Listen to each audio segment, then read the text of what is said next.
Goddamn, people, it's another episode of the MMA Podcast, the 85th edition on a Wednesday night, April 9th, 2014. Thanks for tuning in. We got a full cast tonight. We got myself, Chris, Allen, Dave, and Brooks. We're going to be breaking down Friday morning / afternoon, sort of oddly timed UFC Fight Night card that features Big Nog and Big Country coming all the way from the United Arab Emirates in Abu Dhabi. We also have a slate of MMA news to talk about. Jake Shields cut from the UFC, everybody talking about that. I'm sure we'll have differing opinions on that cut and a whole bunch more. Thank you for tuning in. We love the shit out of doing it. So let's do it, people. The MMA Podcast 85. Let's go.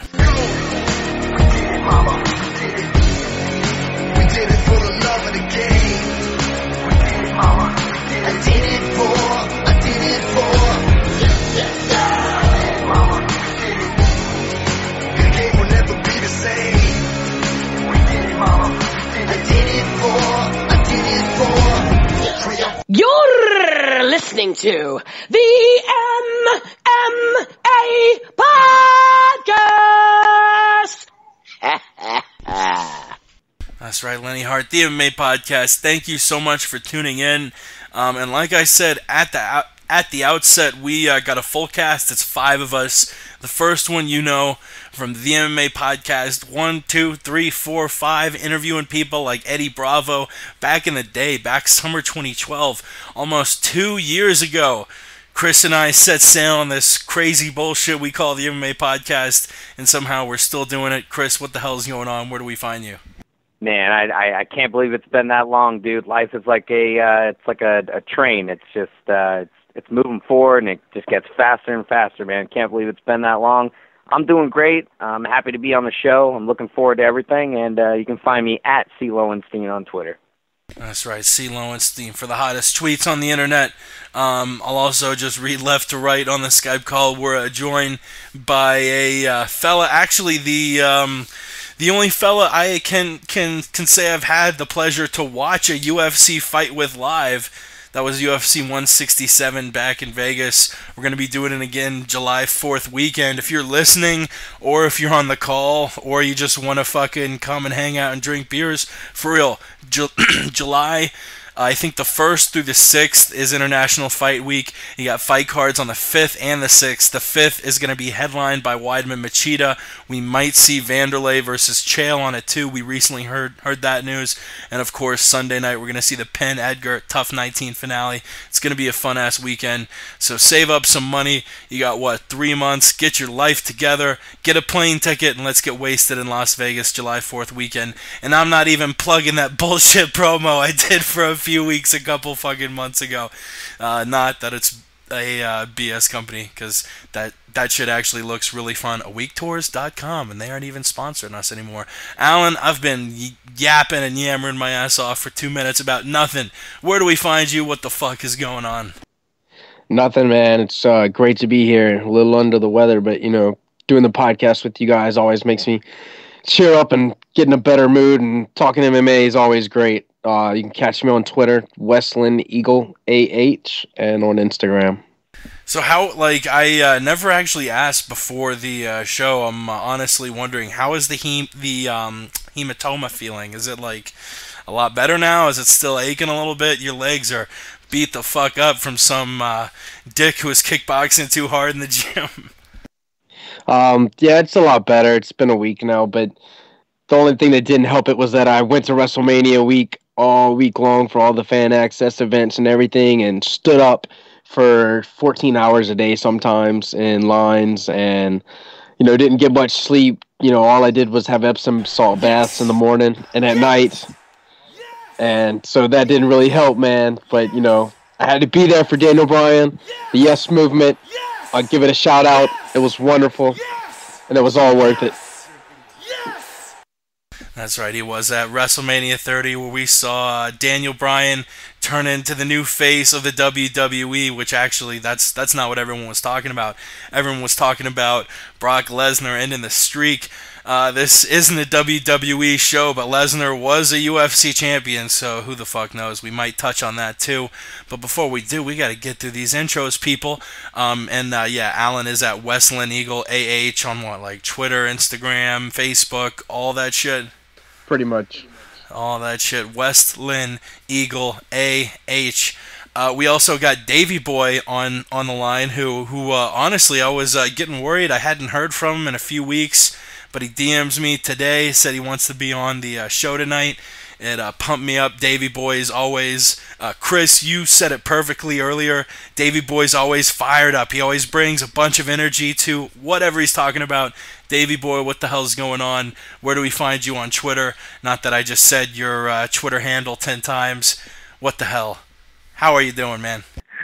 I'm doing pretty good, Jake. Appreciate the big shout out on that one, man. And then, you can follow me on Twitter. So that's DaveyBoy, DAVEI.B_BOI. Big shout out to everyone who's listening and stuff like that. And also, again, I'm going to shoot her name out again. Jen Adams, thank you again for bringing us together.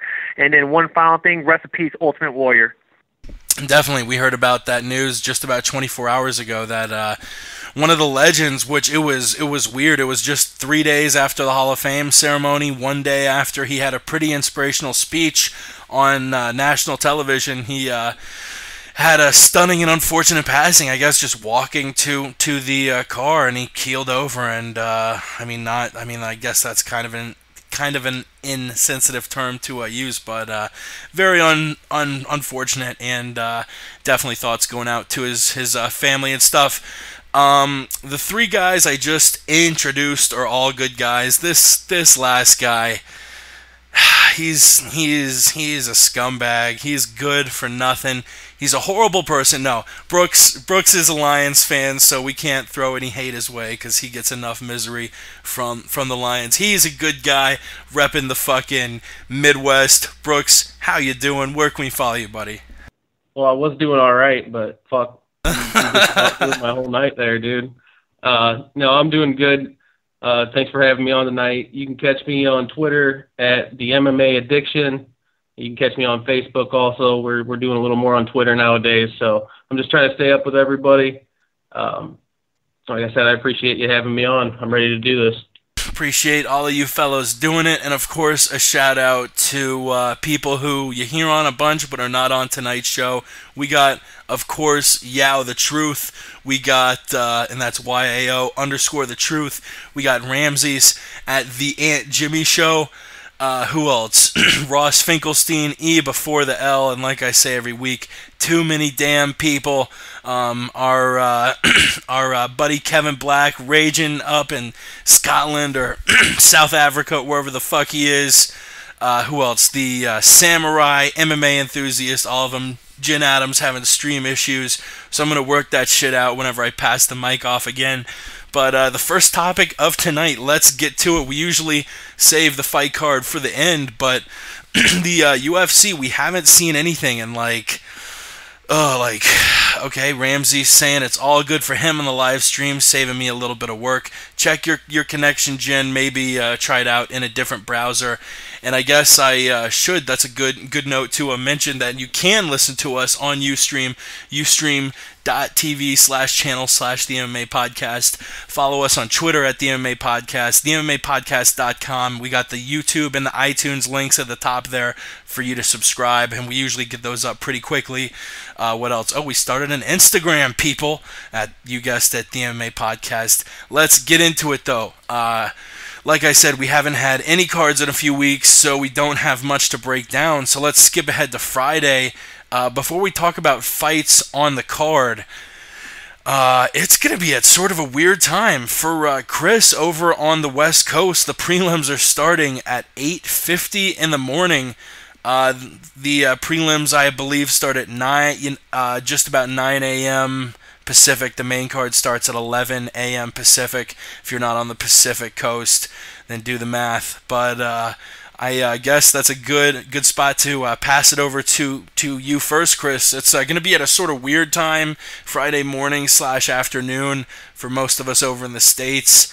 It'll be like a early evening card for anyone in Europe, but will you get up early to watch UFC Fight Night Abu Dhabi, Chris? Yeah, I definitely will, man. I work graveyard shifts normally, but tomorrow I actually work till 11:30 p.m., so that gives me enough time to get home, get to bed, and get up. I think the worst one was that UFC Singapore. That thing started at like 3 o'clock in the morning. That was just insane. So this one's a little more doable. I love the UFC. I don't really miss any events ever. I always catch up on them, try to get them live. So I'll be up for that. I got Friday off. Hell yeah, I'm going to be there. Hell yeah, he'll be tuning in. I'll throw it over to Alan, who I think is a couple hours ahead in the Central Time Zone. Alan, I think you said something like you have work right after, so you may as well or some shit.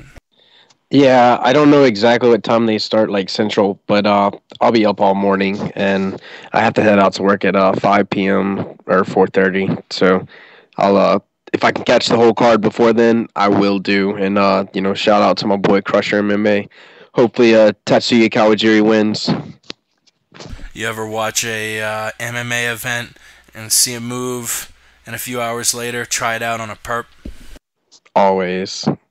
That's right, repping the mean streets in Louisiana. He's like one of those cops off a True Detective. Davey boy, I don't even know how to do the math from 9 a.m. Pacific to Guam, because that's a lot of hours to add or subtract or something. When is it going to be going down at Guam, and will you be watching it? Well, it's on Fight Pass. I need to figure out if Dana ended up, opening up Fight Pass for Guam. But it would be Saturday afternoon for me because we're a day ahead and stuff. So I think like you said, 9 in the morning. So more than likely it would be dude. No, actually, no. It'd be like Saturday night for me. It'd be like around like 7 o'clock at night on a Saturday. So like good time to go drink some beer and watch some fights. Fuck yeah. Oh yeah, it's timed out perfect. What about you, Brooks? You're a family man. Are you gonna be able to watch it? Oh, fuck yeah. I'm going to be up. It's 11 a.m. here on the East Coast. They need to hook Davey Boy up, man, over in Guam with Fight Pass. That's a little bit ridiculous still if he's still waiting on it. It's been out for a long time now. But, yeah, I'm definitely going to be up. On a scale of 1 to 10 real quickly before we get to the prelims, scale of 1 to 10, how wasted will you be for UFC Abu Dhabi? Chris, 1 to 10. I'm definitely going to be on a solid 11. Solid 11 at 8 a.m., Alan? Seeing how I have to go to work afterwards, probably not at all. Maybe so a swig of mouthwash. So a 10 for Alan because he has to go on duty afterwards. What about you, Dave? Scale of 1 to 10 on a Saturday night around 7 o'clock. Pre-gaming it, probably about 11. 11. Hell yeah. What about you, Brooks? I'll probably crack open a few beers since I don't have to work. But, beginning of the card, I'll probably be at about a 2. By the end of the card, I'll definitely be up there around the 11. Hell yeah, all of us are going to be wasted as shit for the card. I have to work as a taxi driver. I work for Uber, so I have to be driving people around Denver like right after the card. So 11 for me as well. Let's stick, I guess, to let's stick to the order of me, then Chris, then Alan, then Dave, then Brooks. But honestly, like I said before the show, I want to do it word on the street style. I want to keep it free form. We don't really have too many topics to talk about, so whenever we get through UFC Abu Dhabi, if you want to throw anything out, if you want to interrupt someone because you got a hot take, you want to make a reply to what someone just said, feel free, interrupt the shit out of one another, bring up any topics. We're doing it freeform as fuck tonight. Word on the street, shout out to Ramses, has not been feeling well lately, so send him your fucking tweet love, your fucking send positive vibes toward the state of Texas. Ramses, get well. Get well soon, buddy. Nothing against faggots, but I'm tired of seeing all these queers in the UFC. That's right. Ramsey's doing well. Let's get straight to the prelims. We got 5 fights in the 2-hour prelim, or the 2-hour 10-minute prelim slot. It starts at 8:50 Pacific, technically. Starting off with Alan Omer versus Jim Ehlers at featherweight. Chris Camozzi, who's actually going to be sponsored by the MMA subreddit, and he's going to put all of his money toward a charitable cause, which is really cool. He's going to be taking on Andrew Craig, the Aussie. I think he's Australian, unless I'm grossly misremembering that. Dallas Latis taking on Trevor Smith. Hani Yahya taking on Johnny Bedford. And Jared, the big ticket, Rosholt. I always forget how to pronounce Jared and Jake Rosholt's last name, whatever the fuck. Taking on another guy with a hard to pronounce last name, so I'm just going to call him Danny O. Daniel O. Milanchuk.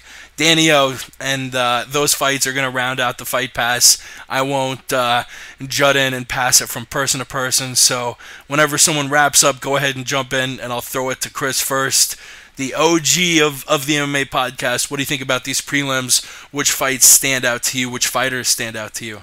The original gangster. Thanks, man, for the kind words. Yeah, this you know, these prelims aren't that great, to be honest, but, when are they ever? 1 out of 10 cards, you're just blown away by the prelims. But being a super fan like the rest of you guys, I can appreciate a couple fights on here, just 2 of them. Camozzi and Craig, I think those are 2 solid lower B-level middleweights going at it. Craig obviously beat Chris Leben. Camozzi's had a nice streak in the UFC. He's lost a couple in a row, and Craig just got finished by Barnett. But I think these guys are going to bring it.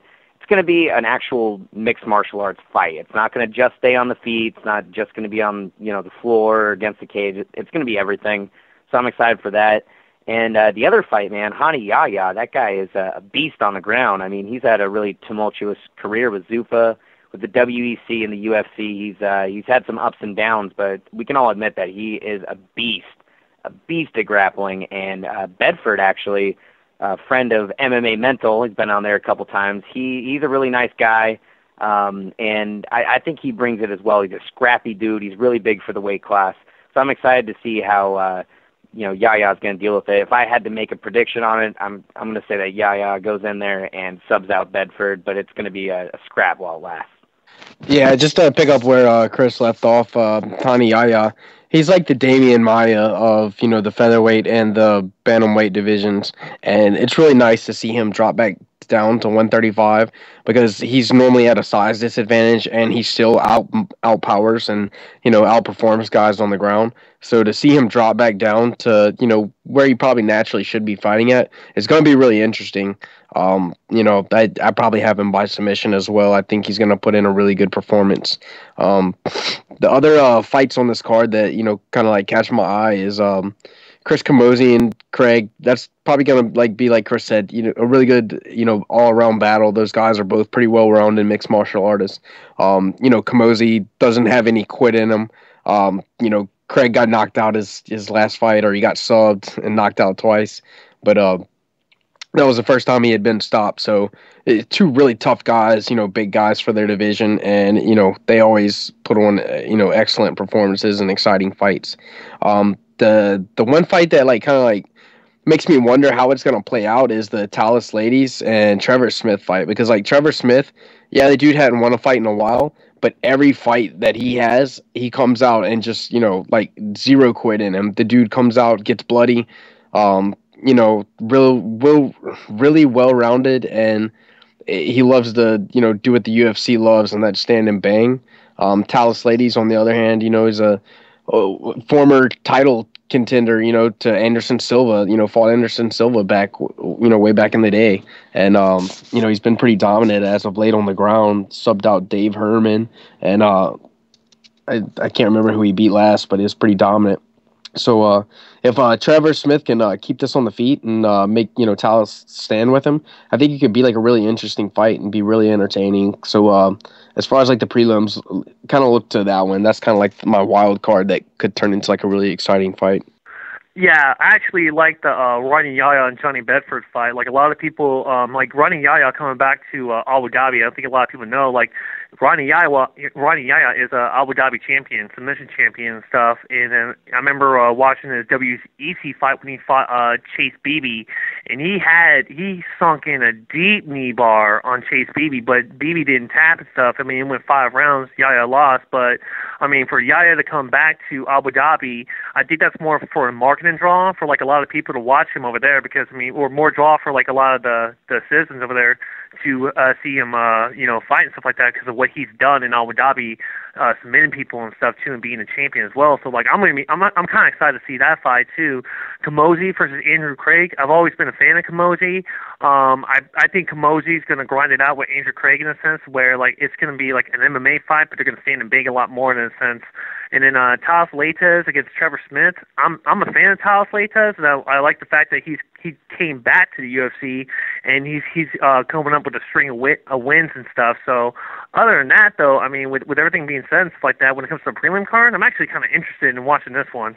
Yeah, for the most part, I agree with what everybody's going off here. The Ronnie Yahya fight and Johnny Bedford. Bedford's from around my area, pretty close. I'm a big fan of his. I know he's the dog going into the fight. Ronnie's a little bit of a favorite, and that's to be expected. Ronnie's just excellent with the sub game. He hasn't finished anybody in a while, but he does have the potential to do that real quickly. And you were talking about, Davey, I think it was you, Davey, that was talking about the Chase Beebe fight. And not to get off subject or anything, but holy shit, what the hell has happened to Chase Beebe, man? That guy, when we first seen him in WEC, I believe he was the champ down at 135, and he held off Yaya and won that fight, and he was doing pretty well up until Miguel Torres. And I'm way off subject here, but man, his brother Chance actually was supposed to be the next big thing too. If you guys remember a couple years ago, younger brother. Well, no, not even that. Not even that. We're talking about what happened with Chase Beebe too. Like he fought in Dream. He fought up against Joe Warren actually, and Joe Warren actually beat him. It's like, dang, dude. Like Joe Warren was really like the only thing he was known for was like Greco-Roman, but like Chase Beebe was like a well-known name, and he loses in Dream in the tournament and stuff. So never mind. Sorry to interrupt. Just want to throw that out there. No, I agree. That's what I was saying. It's just weird that this dude's lost. I don't even know how many fights in a row now, but he can't win. But back to the card. No one's mentioned Jim Ehlers. I've been hearing a lot of good things about that guy. I'm really looking forward to seeing him and seeing what he can do. Other than that, obviously, like you guys have all said, the Andrew Craig and Chris Camozzi fight, I think that definitely has fight of the night potential. Those guys are both warriors. They go in there and they throw down and they scrap, and they don't get finished a lot. I don't know. I guess I'd lean with Camozzi in that fight. He's just tough. I mean, they're both tough. Andrew Craig has some great wins over Chris Lieben and Rafael Nadal with that head kick. I think he was getting his ass kicked that whole fight up until that head kick. So you can't ever count him out. But it'll be a good fight. Talos Leites and Trevor Smith. Obviously, the Trevor Smith and Ed Herman fight that we seen was just freaking awesome. You can't forget that. He's a warrior. He's tough. But Talos Leites, I think he'll probably end up getting the win here, whether it's by sub or decision. I don't know. I'm not sure. He's kind of up and down with his finish rate. And the heavyweight fight between Jared Rochold and this whoever the hell his name is. That's I think Rochold's a pretty big favorite coming into that fight. But I think the first time Rochold was in the UFC, his first fight, I think he got rocked pretty good and got pretty close to getting finished. So I'm not so confident in him. I think this other guy might be able to piece him up and get a finish on him, actually. So, maybe I'll throw a few bucks on that fight just for the hell of it. But, overall, I'm not too disappointed with the way the prelims look. You never know. Even if you think that the prelims are going to be shitty just because you don't know, not the top-level fighters, they could always turn out exciting anyway. True, and after the prelims, the main card is also going to be on UFC Fight Pass, starting at, I believe, 11 o'clock a.m. Pacific. I do want to talk about the main event and the co-main event on their own, Big Nog versus Big Country and Guida Kawajiri, but those first two, I think we can go ahead and put into a little group. A lightweight fight between the TUF 13 runner-up Ramsey Nijam who I always have to be careful saying his last name. He's 8-4, 4-2 since losing at the TUF 13 finale. All 6 fights in the UFC. Lost 2 fights back to back.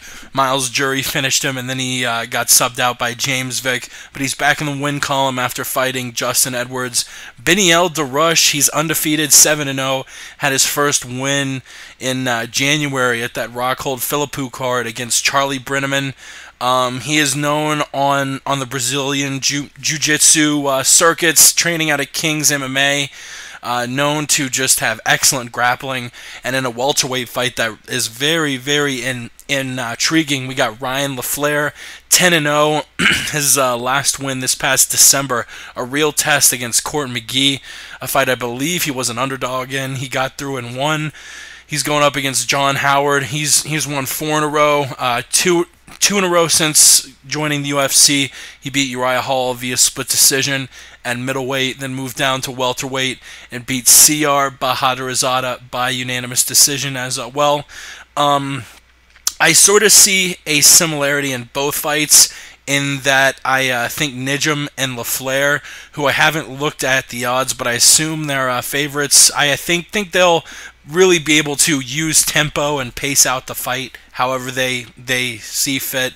LaFleur, I think, a little bit more skilled a striker than a Howard, and as far as the Darush-Nijum fight goes, Nijum knows that he's a lot more better off striking with Darush, and I think he has the wrestling to keep it striking and not be brought down into Darush's guard. So it's not really similar in that sense where Darush, in my opinion, really needs to get the fight to the ground. And I think John Howard might have to go for the KO, because if it goes the full 15 minutes, I don't know if that bodes very well for him. But Howard versus LaFleur, Nijum versus Darush, I'll pass it off to the OG. What do you think, Chris? Man, I'm actually really looking forward to Darush, actually. The guy on the MMA podcast, or sorry, not the MMA podcast, MMA Roasted, that's me. Jake Ellenberger. That's you, dude. Jake Ellenberger, who's a co-host of MMA Roasted, was talking about Dariush having an insane ground game. He gets tapped out all the time by this kid, and he's a lot smaller. So I think that's the X factor in the fight. Nijum has been proven to be hot and cold. He's very skilled, but I don't think he's going to be ready for this kid who's an up-and-comer training at Rain MMA. I think he's going to do fantastic. I think Dariush actually trains with the Armenians as well, Ronda Rousey and Gokor and all those guys. So I think he's got just a way better training camp, and I think he's a lot more hungry than Nijum, and I think he's going to sub out Nijum, probably second round, something like that. And Howard LaFleur, that's a very intriguing fight. You got 2 surging C-level welterweights at this point. I think LaFleur is on, he's undefeated. He's got 3 wins in the UFC. Howard came back after, being out for a while. He's got 2 wins against Hall and Bahadurizada. So I think this fight actually has a lot of implications. I think these guys have to prove that they belong in the middle of the pack at welterweight, and I think that's what we're going to see. I think they're really going to put it, out there. And man, LaFleur is no joke. That guy's gritty. He's determined. And John Howard actually has a really surprisingly well-rounded game. The dude can wrestle. He can do some insane throws. His Muay Thai has looked really good in some fights. So it's kind of hard to pick in this one. It's a pick-em fight. But if I had to go with a winner, I would have to go with LaFleur by a slight edge. My Nijum. And really quickly, just to fill everybody in on the odds if they were curious, Darush actually a big favorite, minus 225 over Nijum, who is plus 185, but it looks like those lines are moving closer and closer to even odds by the day. The other fight, John Howard and Ryan LaFleur. LaFleur, a big favorite, minus 360, and those lines are actually getting further apart. They're going the opposite direction. Howard, a big plus 300 underdog over Ryan LaFleur, just like Connecticut was against Florida in the Final Four. Sorry. Alan, I'm going to go break some furniture while I think about the Gators losing in the semifinals. Yeah, I'm kind of with the odds makers. I like John Howard. He's looked really good since coming back, but I think Ryan LaFleur is just too skilled. I think he's more well rounded. He's looked pretty impressive in his two fights. Although I will say that Howard at 170 looked very impressive against Baharzada. He dominated him. That was pretty bad. And then as far as Nijum and Darius, Nijum just he doesn't come across as a tough fighter. He gets hurt, he gets stung a little bit, and he kind of just crumples and falls with pressure. So I think Darius probably takes him down to the ground, breaks him mentally, and either subs him out or beats him with some ground and pound from the top. And Darius is also a lot stronger fighter as well, just physically. Yeah, Randy Ninjum, I wasn't really sold on him. I actually lost confidence in him. I didn't really like him a lot when he was on the Ultimate Fighter. I think that was Dos Santos and the Brock Lesnar one season. Wasn't really sold on him. And then when he fought Tony Ferguson and he pretty much got knocked out, it just for me it was all over for him at that point in time. I was like, dude, you should probably not be at this upper level. But the guy is, he is 4-3. But out of the 3 losses that he had, though, he was finished. Miles Jury knocked him out. James Vick subbed him in the first round. Tony Ferguson, who I want to see more of, but he knocked him out. When he got there and stuff. But all of his other wins, no disrespect to them or anything like that, but there were decisions. Except I think he fought one. He fought one guy. He won by TKO. But Ramsey Ninjum, for him to come out of the Ultimate Fighter and not really fight any higher names than that, and just either grinding them out or getting finished, I had no confidence in him. It's all I'm going for. Danny. I think it's Dari. Was it? Yeah, I'm going for Darius. To sub him out actually, and that's more likely going to be his Brandon Ninjum's final fight in the UFC. And then John Howard against Ryan LaFleur. I like LaFleur. I do. And I do like John Howard, too. I think what LaFleur needs to do is just keep his distance, because John Howard's he's compact. He's 5'9" or whatever. Doesn't have a really good reach advantage or anything like that. LaFleur's 6'10" basically in in the welterweight division. So, if anything, I think LaFleur would need to do is to just use his reach, and then, just take it from there, just take a move and stuff, and make sure John can't swing those big punches or anything like that. But out of all of them, I see Ninjum losing and getting his final walking papers, and I see Ryan LaFleur winning by decision. Yeah, I completely agree with you there. As far as Ninjum goes, as already was said, that he's just been kind of up and down, hot and cold, but none of his wins to me have been very impressive. The guy he did finish was a lower level, doesn't even fight in the UFC anymore, CJ Keith. At least I don't think he's contracted anymore. His other wins just kind of slow. And either way, this Beneil Dariush guy, he's fighting out of rain with Ellenberger and Munoz and all those guys. Supposedly he's just, a phenom basically. And I think he's going to get it to the ground. He's going to get a sub at some point. He looked really impressive in his first fight in the UFC against Charlie Brenneman. I don't know how much that's really saying. It was kind of a quick fight. It only lasted, less than 2 minutes into the first round. But he did get the finish, and it was impressive. So, I'm looking for big things from him. As far as the John Howard and Ryan LaFleur fight, I'm not really sold on John Howard. He has had some impressive performances. And but since he's came back to the UFC, the Uriah Hall fight was just a really strange fight in my eyes. It was just kind of weird the way the whole thing played out. I think Uriah Hall I think he definitely has the potential to win that fight, a lot more times than he loses that fight. I think, it was kind of just a weird played out fight. As far as the Baharazada fight, he has not looked good since he's moved over to the UFC. He had his first fight against, who was it, Paulo Thiago, where he got the quick knockout. But since then, I think he's been kind of exposed. You get the guy down to the ground, and you work your wrestling game and you're not going to have too many issues. But I think that kind of was a tailor-made fight for John to win. I know I picked him to win. I don't remember if he was actually an underdog going into that fight or what it looked like odds-wise, but I had a good prediction on that he was going to win that fight. As far as Ryan LaFleur, this guy has impressed the hell out of me. I've been picking him to lose time and time again since he's been in the UFC, and every time he's proved me wrong, and I cannot go against him again. I think that technically he's just going to be too good, and he's really strong also. So, I know John Howard, like was said, he's really compact and strong, but I think Ryan LaFleur is just technically going to be too good, and I think he's just going to be a notch above John Howard in this fight, and I think he'll probably take a pretty clear-cut decision win.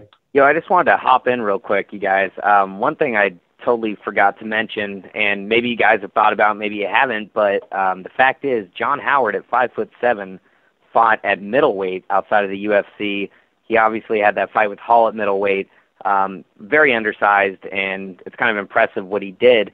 And not only that, if you guys recall back to the past, he's fought Ellenberger, he's fought Matt Brown, he fought Thiago Alves, and yeah, he lost those, but he was somewhat competitive in the Brown fight. The Alves fight, he got his butt kicked, but the Ellenberger fight, he was winning until he had the eye injury or whatever, and it was a doctor stoppage.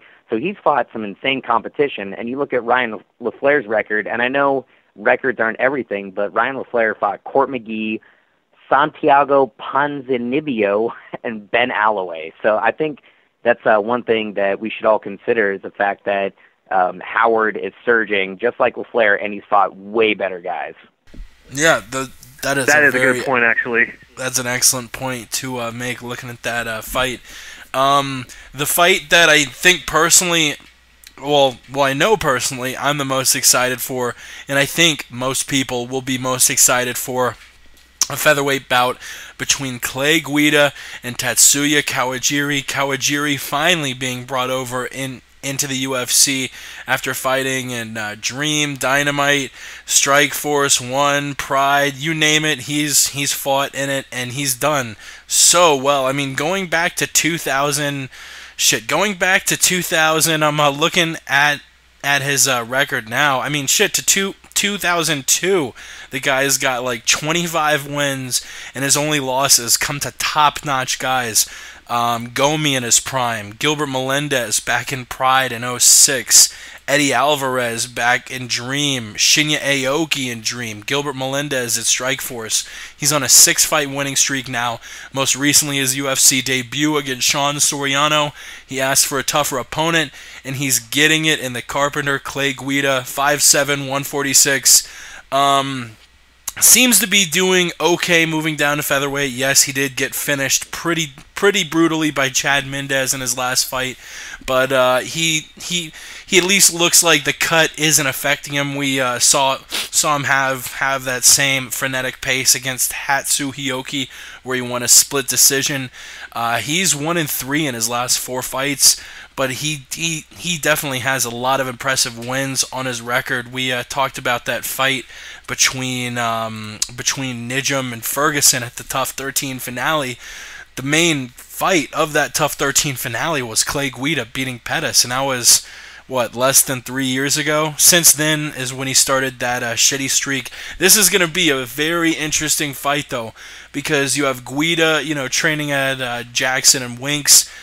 He's just so hard to time out, whether it's his movement, whether it's his punching combos. He's a very difficult guy to measure.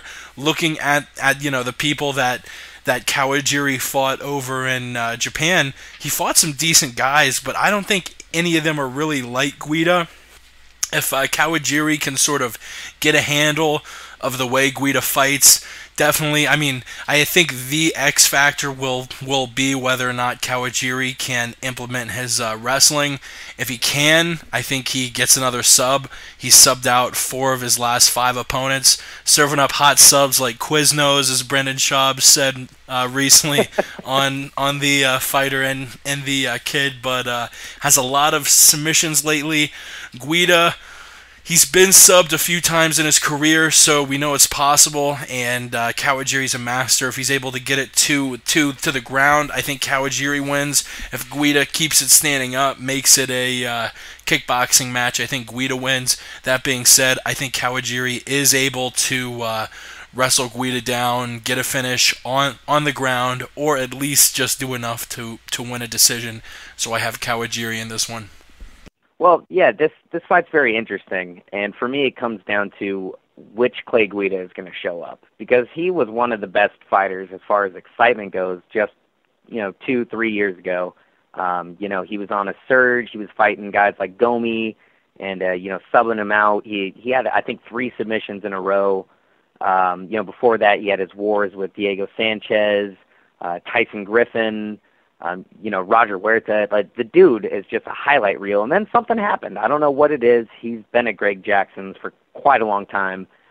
So he's had exciting fights under the Jackson tutelage, but something changed, and he is an aggravating fighter at this point.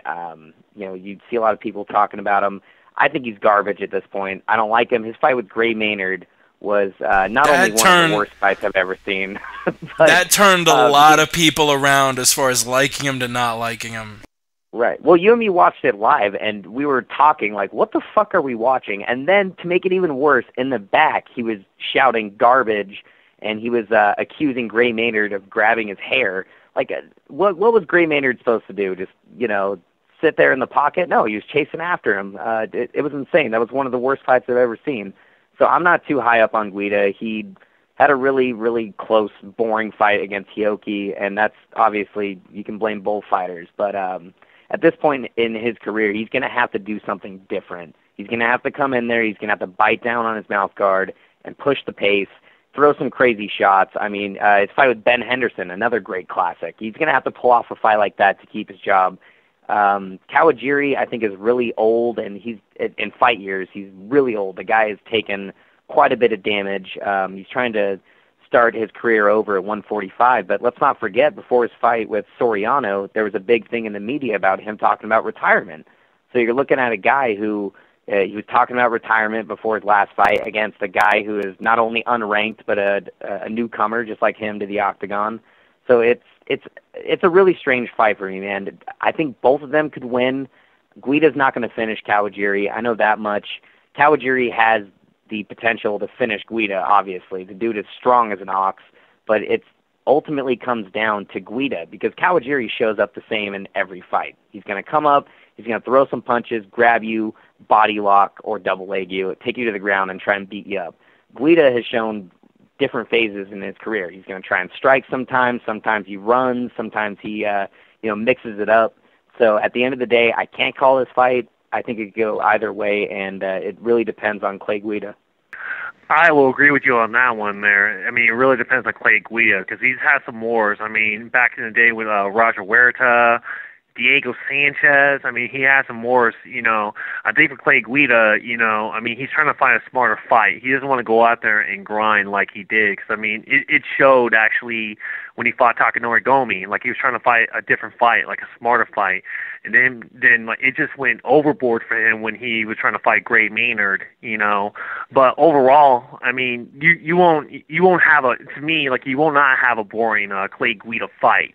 But with that being said, him going up against Kawajiri, though, I don't know. I mean, I could see Kawajiri, grinding them out and stuff like that. But you also got to think too, Clay Guida can wrestle too, But Kawajiri does have some power in those hands. He's not called a crusher for nothing.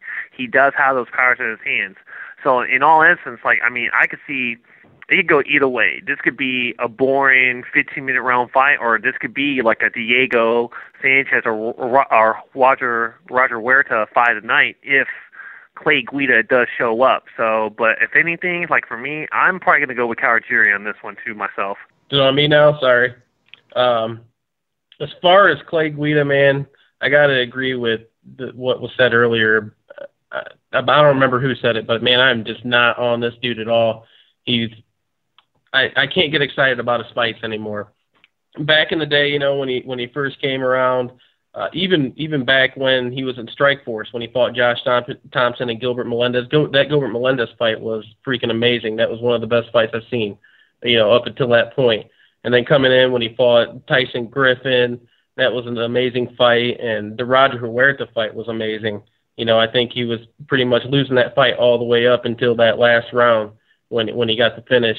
And then, he's had a long and storied career through the UFC. Everybody always thought he was exciting, and I was off of him a little bit early, man. He's always just jumping around back and forth, and the way he moves his head, he's just, slamming it back and forth, and I'm always like, someone kick him in his fucking head, because he didn't really have his hands up, but he's just swinging his head back and forth, and finally Diego Sanchez did kick him right in his fucking head. But, that was a great fight. But moving up, into more present times, like the Anthony Pettis fight, that was fucking boring, man. He just held him down the whole fight. The Benson Henderson fight was all right, and then he went right back to the Gray Maynard fight, and that was what, like... All right. That was a classic, man. What are you talking about, all right? Go back and watch that thing. That was the fun. Henderson fight? Yeah, it was good. Yeah. It was good. I'm not hating on it. But the Gray Maynard fight, like was said previously, it was a horrible fight. Gray was obviously really frustrated during that fight, and I'm glad he ended up getting the win. It was a split decision win, but I'm glad he ended up getting it. And then, the Hatsu Hioki fight, I was hoping to God Hatsu could pull off the win in that. And, I'm a real big fan of his. And then we seen him fight Chad Mendes, and Chad Mendes laid him out in the third round, thankfully. Kawajiri, you can't help but to like this guy. I'm excited to see him in the UFC. Obviously his first opponent was, nowhere near his level.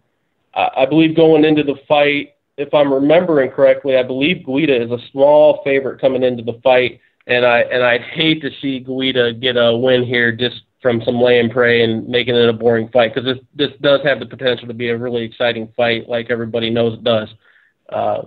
It's just going to be a sad story to see if it plays out like it could, if Clay Guida, does the Greg Jackson thing. Overall, I think in the end, I hope that Kawajiri wins. I think he can get the finish here with strikes. He's got good grappling also, so it might not just be a Clay Guida takedown fest. Kawajiri can turn it around and get some takedowns himself.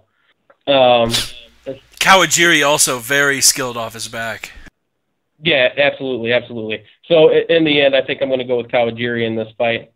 Yeah, I definitely agree. Everybody knows that I'm super huge into JMMA and Korean fighters, and I tend to pick them even when I know they're gonna lose. I let that be known beforehand that I'm just picking them just because of out of my bias. But I think Kawajiri has the tools to nullify Clay Guida. I think if Clay Guida comes in here and tries to run around the ring and do all that stupid shit that he did in the Gray Maynard fight, I think that they're going to take a point away from him. I think that the refs have probably already been told that if he does the same shit that Anderson did back in Abu Dhabi, because that's, we've been seeing a lot more like stand-ups, we've been seeing a lot more like breaks off of the cage when stuff isn't so exciting. We've been seeing a lot of that lately, and especially in like these smaller cards where they're not pay-per-views, I tend to see like the referees do that a whole lot more. Like they're trying to make the fights as exciting as they can be, even when sometimes it's not the right call. But, altogether, I think Kawajiri, if Clay Guida takes Kawajiri down, I mean, that's a mistake, because Kawajiri off of his back is really good, and Kawajiri is, I promise you, going to get right back up, because he's as strong as an ox. I mean, he's been fighting at 155 his, whole career, and, the guys that he's fought have always been a whole lot bigger than him, and he's been able to, outmuscle the majority of them. So to see him at 145 and going against, the only question that I have is that, Kawajiri came out in the second round against Sean Soriano, and he did appear to be, kind of gassed. And, Soriano is a really good fighter, but, I don't know if it was, I don't know what it was. If Kawajiri just had yeah, he had an adrenaline dump. I mean, I've had the same thing to where, 4 minutes into a match, I just, every single muscle in my body just went limp, and I just couldn't move. And it wasn't because I was gassed, because the rest of the day I performed. It was because, adrenaline dump. So, barring anything like that, I think Kawajiri goes in there. He's dominant. I think that they're going to force Clay Guida to go forward, and Kawajiri ends up getting him down to the ground and just, outworks him, outmuscles him, and, pulls off the submission, or, maybe the ground and pound. Maybe, Guida's jaw has been exposed now that Chad Mendez knocked him out. So, hello, America! Hello, UFC! I was waiting for it. Hey, I wanted to hop in real quick. I know this is 2 topics in a row, but one thing that I listened to recently on MMA Junkie Radio, I don't know if you guys follow that podcast, but they were actually talking about Clay Guida. They interviewed him, and afterwards the host said that Clay Guida has been teasing at a drop to bantamweight, of all things. If things don't work out in this fight, he's going to go down to bantamweight. And I'm looking at the top 10 right now, and in the top 5, I can't see him beating any of these guys. Faber, McDonald, Asuncao, Wineland, Dillashaw. I think he'd get eaten alive by those guys. And then I look at the bottom half, and you got Easton, Mizugaki, Alcantara, Perez, and Rivera, and I would only give him a chance against Rivera and Easton. That's it. I don't see how he would beat any of these guys. What do you guys think about Clay Guida going down to 135? Just to jump in here off of that, if he's already thinking that way, if things don't work out in this fight, he could work his way down to 135. That already puts more confidence into Kawajiri in my mind. I think that, like I said, that gives me more confidence. And like I was saying, I want Kawajiri to win, and that was a good reason why I was picking him, because I'm just not a fan of Clay Guida. But also I think that Clay Guida is just as old as Kawajiri is now. I think he's still doing well. I think Clay Guida is on the downside of his career. So 135, holy shit, I can't imagine that. But that puts more confidence in Kawajiri in my mind. Absolutely not, dude. I mean, Clay Guida dropped it down to 135. That's just that's just stupid. That's stupid in my opinion. I mean, just think about him trying to go up against Renan Barão. I mean, he's just walking through people. If Clay Guida think that he could just get a run on time going to 135 or 135, Faber had a better chance to him both times. Fucking Clay Guida, just stay where you're at, man. What do you think, Alan? Alan, are you with us? What do you think about Guida moving down to bantamweight? Yeah, sorry, had to change back over. I don't really know. I mean, I know he can make it easily. The dude said that at 155 that he never, he was eating pasta and pizza and, never really watching his diet and just working out and naturally just, dropping down and then cutting weight before the fight. So he said that, he was only cutting maybe, 10 pounds to make 145, after the last week of his training camp. So I definitely could see it happening, but that's somewhere where that speed that he uses to beat a lot of bigger guys, where he tries to outspeed the guys that are bigger than him, and he's able to he could translate that maybe to where he's a lot stronger and still has that speed. Maybe he's about the same level as the guys at 135, but I just don't think that he has the striking to stand with any of the top guys at 135. If he tries to stand up with any guys at 135, they're gonna knock him out, because I mean their hand speed. A lot of guys don't realize whenever you drop down, yeah, you're the bigger, stronger guy if you can get somebody into a clinch. But when you're in there with the smaller guy and he's teeing off on you, throwing 50% shots, that's going to wear on you, dropping leg kicks, wearing you down. And then by the, end of the third, fourth, fifth round, and they, they're able to, KO you because, you're just broken and you can't fight anymore. So I don't think it's a smart decision. I think he needs to stay at 145. I think that's probably where he has the best chance at breaking into the, top tier of the division. But, I still don't think he's going to win. I think Kawajiri's going to pull it out. He's got Kawajiri. I guess that leaves us with the main event on this card. Big Country versus Big Nog. Roy Nelson versus Antonio Rodrigo Nogueira. Nelson, I've said a ton of times, I feel like his fights only win one way. He either wins early with the overhand right, or he loses by a decision because somebody just boxes the fuck out of him. He has those wins against Czech Congo, Matt Mitrione, Dave Herman, Stefan Struve, Brendan Schaub, all those first round KOs are TKOs, the third round finish at Crow Cop, and of course his losses to JDS, Mir, Verdum, Miocic, and DC, all unanimous decisions where he just got boxed the fuck up. Big Nog, he's also on a curious trajectory of win-loss, win-loss, win-loss, win-loss, going all the way back to UFC 81, where he beat Tim Sylvia for the interim heavyweight strap. For that to continue, he'd need to beat Big Country. I think the streak gets broken here. Looking at this, I see a very one-sided fight, honestly. Styles make fights. I don't think Nelson is necessarily way better than Big Nog, but I think looking at it, we all know that striking, it's not even a contest. Nelson has better striking than Nog. If Nog wants to stand up and bang with Nelson, it's not going to be fun for him, and I don't think Nog has the wrestling to take a big guy like Nelson down. I think Nelson keeps it standing, and it ends in the first round with the Big Country overhand right. What do you guys think? Couldn't have said it better myself, man. Let's all be real here for a second. How can Big Nog win this fight? He knocked out one guy in the UFC, and it's Brendan Schaub, who also got knocked out by Ben Rothwell. So what does that leave him? That leaves him grinding out a decision like he did against Randy Couture, or a submission. But Fabricio Verdum and Frank Mir couldn't do shit to Nelson on the ground. As much as I don't like Nelson as a fighter or a person, he's really good. He's really good. He always loses those marquee fights, but he can take a shot, man. That guy's taken the best from everyone in the business. Junior Dos Santos, Fabricio Verdum threw everything, the kitchen sink, everything in the garden, everything in the garage. They threw everything at that guy, and he wouldn't go down. He got completely dominated by Stipe Miocic and Daniel Cormier, and he was still around firing that overhand right. So there really is no way that Big Nog can win this fight, man. There's no way. Other than some crazy lucky punch, he's done. He's cooked in one round. I agree. I think it's going to be interesting because we've seen as of late, like if you've seen the pictures of Roy Nelson, he appears to be headed for 205. He's been losing a lot of weight. He's been looking really, really slim. And I think that regardless of what happens in this fight, that he's looking to head down to 205, which is where he should have been all along.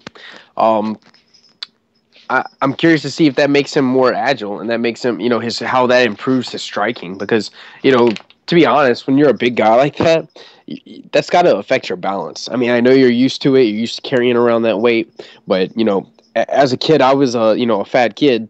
Really, really big. I played offensive line, and I know this, and I used to play second base at the same time as I was playing offensive line. And the second I dropped down about 30 pounds, I realized that, like, my lateral movement was, much improved, that, like, my reaction speed, greatly improved. So you were way more aerodynamic. Exactly. So, and also him, having lived his whole life being, big like that and then dropping down, getting in better shape, it's just going to improve him overall everywhere and like every aspect of his game. So, Nogueira, the dude's like, what, is he only like 36 years old or 37? But like in fight years, let's be honest, he's like 65. 275. Yeah, 275. So, I mean, I don't think Nogueira has a chance. I think he's done. He needs to retire. His little brother's a coward and, is also broken physically. So I think this is going to be the swan song for Nogueira. He's going to get KO'd in either the first or second round. And Roy Nelson's going to start crying about, where's my title shot? Where's my title shot? Where's my title shot? Yeah, I see it the same way too. I mean, and what takes me back is actually when Nogueira Mir 2, and just seeing how Mir just snapped the fuck out of Nogueira's arm, and just saying that, I mean, I can honestly see Roy Nelson possibly doing the same thing actually to Nogueira. I mean, a lot of people want to talk about striking. The guy's a black belt in jiu-jitsu too, guys. And if anything too, actually Mir wasn't really a black belt in jiu-jitsu. He was just good at freaking submission wrestling, basically, But I could see, Roy Nelson maybe just like pulling off a submission over there too. I don't see how Nogueira can win this fight, and I see the UFC hype train just promote Nogueira over Nelson, and I'm like, dude, you guys are fucking nuts. I see a lot of people on the Twitter feed going for Nogueira. I'm like, you guys are fucking nuts. How the hell are you going to go for Nogueira when he's fighting against Roy Nelson? Have you not seen how Roy Nelson's fought? Yeah, there's times when, he's gotten his ass rocked and stuff like that, but Nelson has never been knocked out. Nogueira has. And to take it back, Heath Herring almost knocked him out, and that was his debut in the UFC. So just to take it back old school and shit. So, but other than that though, I want to see. Nelson's gonna win, but I want to see a sub. That's what I want to see.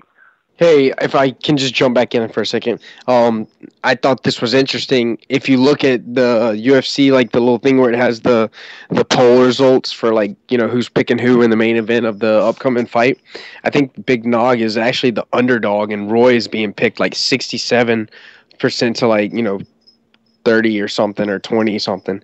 I don't know. And it's by, I think, KO. So I don't have my computer by me, but I'm pretty sure that was the last time I looked at it. So it's pretty cool that fans actually recognize it. Well, yeah, obviously that's the way it should be. As was said, there's not a lot of ways here for Nogueira to win the fight. He's old in fight years. Roy Nelson is basically, someone said he's never been knocked out. He was knocked out against Arlovsky. That was kind of a fucked up fight. I know there was a horrible stand-up in that fight from the referee, who I can't recall who it was at this point in time. But there was a bad stand-up in that fight. Arlovsky ended up knocking out Roy Nelson. But that's old news. Roy Nelson has been hit with the fucking kitchen sink and everything else, and he can't be brought down. And I don't think Nogueira is going to be the one to be able to do it now after all these years. And as far as the ground game, everybody hates on me when I say this shit, but he's not what everybody thinks he is. Everybody thinks that he's the top guy in Brazilian Jiu-Jitsu. Maybe this is what people used to think, but I've always said that he's a little bit overrated when it comes to that. He's subbing out. Who was he subbing out? He was subbing out fucking Bob Sapp back in the day, and Mirko Krokop. Sylvia. Well, these guys just aren't, good ground fighters. The guys we're talking about subbing out. Yeah, well, there you go. But, and when the Fabricio-Verdum fight came along, it was people were acting like this was going to be a big ground war or something, and I knew Verdum had his number, no fucking problem when it comes to the ground game, and he showed it. Roy Nelson, he is a Brazilian Jiu-Jitsu black belt, as was already stated also. Can you guys hear me still? Yep. Okay, I can hear you. Go on. Sorry, someone said something about cutting out. But I'm just listening to you.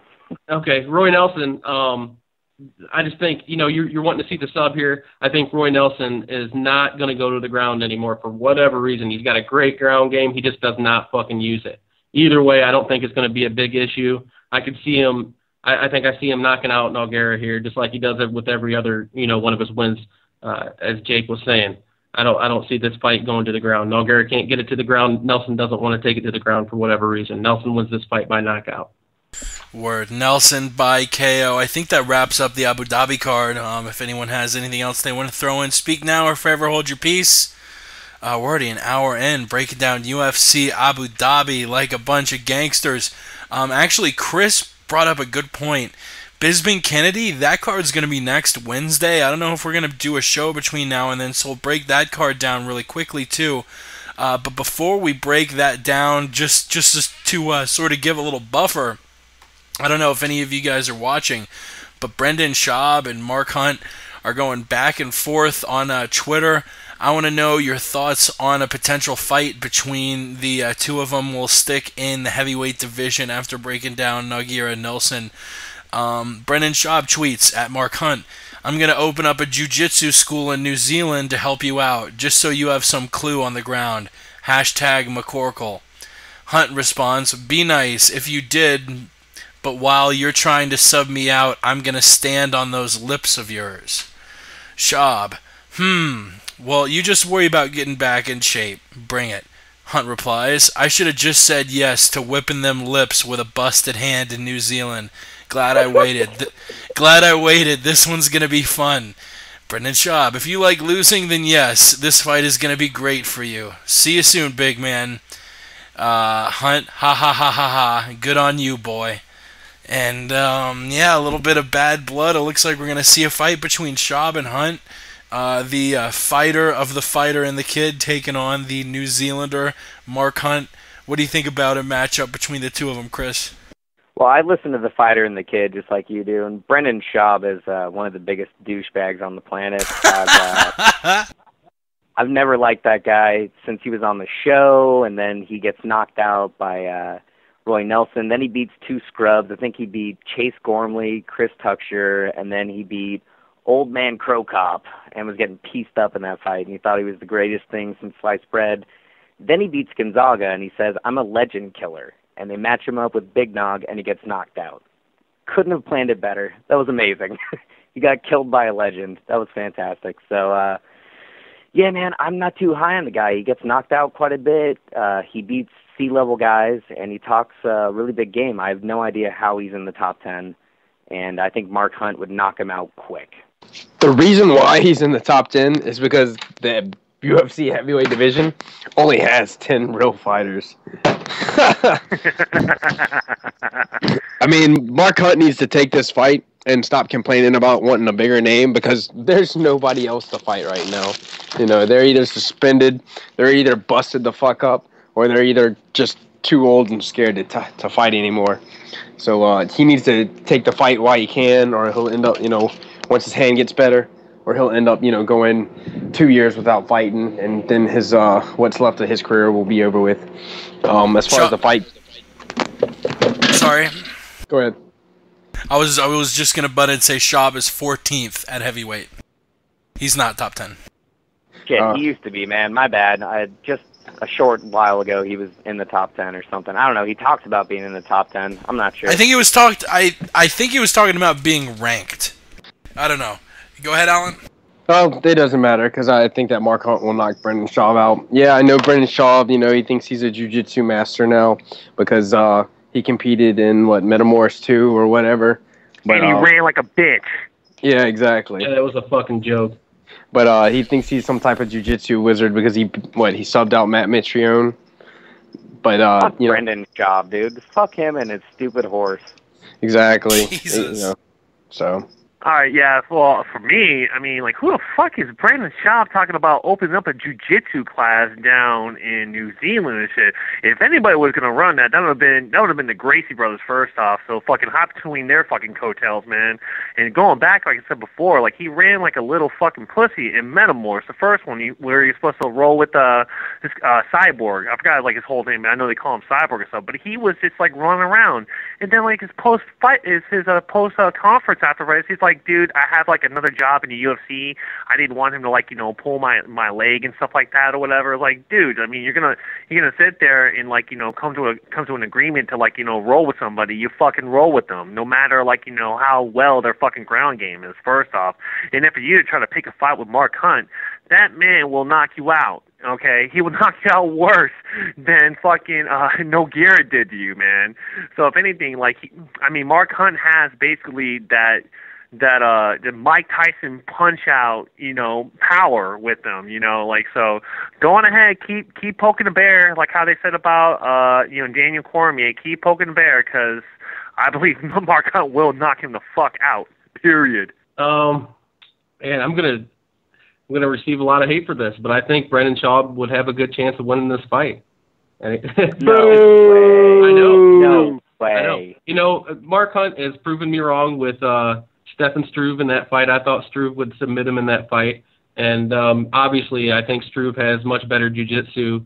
At least personally, I think he has much better jiu-jitsu than what Brendan Schaub does. But Schaub has proven, people wrong a couple times when it came down to it. And there's obviously no chance that Brendan is going to try to stand with fucking Mark Hunt. No fucking chance in the world. All he's going to do is go for the takedown and try to keep the fucking fight on the ground. Mark Hunt's a bigger guy. It's not going to be the easiest for him to get back up. He's not great off of his back. So if anything, Schaub's going to get the fight to the ground and he's going to keep it down. Now, don't get me wrong. If Mark Hunt touches him, it's probably all fucking over because Brendan does not have a good chin. He's been knocked out time and time again when it, in close quarters. But wait, did you say that Schaub is undersized with Mark Hunt? Mark Hunt is not the bigger guy. He's 5'10", like 250. Height-wise, of course, but he's not. He doesn't look like he's in shape. We all know he's in fighting shape. He can fight and last the amount of rounds. He's always tired when he comes out in the third round anyway. But That's true. That's true. No, you don't think he's tired when he comes out in the later rounds? Oh no. I was agreeing with you. Hunt, Oh, yeah, okay. no, he is. Oh, okay. No, I agree Okay. with you. Yeah, okay, but either way, that's the only way Schaub goes into this fight. And I'm looking on Twitter, and I think that one of the last things that was said from Mark Hunt was that if Schaub could sub him, he would give him his purse. And I think that's I mean, as much as we all love Mark Hunt and everything, and as much as he's probably going to be a favorite coming into this fight, I don't think that's a smart thing to say because if there's besides decision, that would be a way that Schaub could win the fight is by submission, and you don't want to That's give Christmas up. for Schaub on that one. Yeah, But, the back and forth was Hunt said at Schaub, if you make it past the first round, you're getting your lips subbed. You will be my first sub in the UFC. How would you feel? Ha ha ha ga. Schaub, ha, if you sub me, I'll give you my purse. If I KO, you give me yours. Deal? Hunt, it's a bet. If I KO you or sub you, it's a deal. Hunt trying to change up the terms of the deal at the last second. This is like high school Twitter, man. That's shit you heard in high school. And Mark Hunt looks like he's typing as a autistic 14-year-old. Anyone else have thoughts on Hunt, Schaub, before we move on? Let's move on to the Bisping Kennedy card, which is going to be Wednesday night coming from Quebec City, Quebec, Canada. It's all going to be one card on Fox Sports 1. It's kind of weird. It's not going to be prelims and a main card. All 11 or all 10 fights are going to be on Fox Sports 1. So let's do it like we usually do. We'll just split it in half. Honestly, the only fight worth breaking down on its own, in my opinion, is Bisping Kennedy. We'll talk about the first 5 fights and the second 4, and then we'll talk about Bisping Kennedy, and then we'll finally get to the damn news. We have been talking ad nauseum, but I love it. I love breaking down the fights. And yeah, let's get straight to it, I guess. It'll be, like I said, on Fox Sports 1, the Tough Nations finale, Canada versus Australia. And it starts off with 2 bantamweight fights. Mitch Gagnon taking on Tim Gorman. George Roop taking on Dustin Kimura, which I'm not sure. Is Dustin Kimura from Guam, Dave? I think he's a Hawaii boy. From Hawaiian, all right. And Jimmo versus Sean O'Connell. Sarah Kaufman versus Leslie Smith. Sam Stout taking on KJ Nunes. And what should be a fun little striking Are we sure matchup. Sarah Kaufman's fighting Leslie Smith? Did she pull out? Did Leslie pull out? I knew it was going to be Shayna Baszler versus Kaufman, and then Baszler was replaced by Amanda Nunes. Then Amanda Nunes pulled out 5 days later, and it's Leslie Smith, which is actually a rematch from Invicta 5. I believe at the current moment it's still supposed to be Kaufman versus Smith, because the news of Amanda Nunes backing out was just yesterday. I actually pulled out, you guys. I just want to say that. He pulled out. Good for you, Chris. We don't want any with little Sarah Chris's. Kaufman, yeah, I want to pull out too. We don't want any little Chris's running around. And Davey, don't you hate on people that are pale as fuck? Because I'm sorry, it was a joke. I love Sarah Kaufman. Kaufman, I'm pale honestly, too. It worked. it seemed like in Strikeforce, Kaufman was like, I have followed her on Twitter. She seemed like, really sweet, always saying nice stuff. Recently, I've seen the claws come out. Kaufman isn't playing around. But, Chris, Sam Stout Nunes, Kaufman Smith, Jimmo versus O'Connell, Poop Roop versus Kimura, Gagnon versus Gorman. Who you got? Well, the Gagnon fight, I don't really know. I don't know either of the guys, so I'm going to have to pass. Roop and Kimura, I got to go with Kimura on this one because I hate George Roop. I hate that guy with a passion. There's just something about him. It's his face, his hairline, the way he fights, his name. It's just everything. I don't like the guy.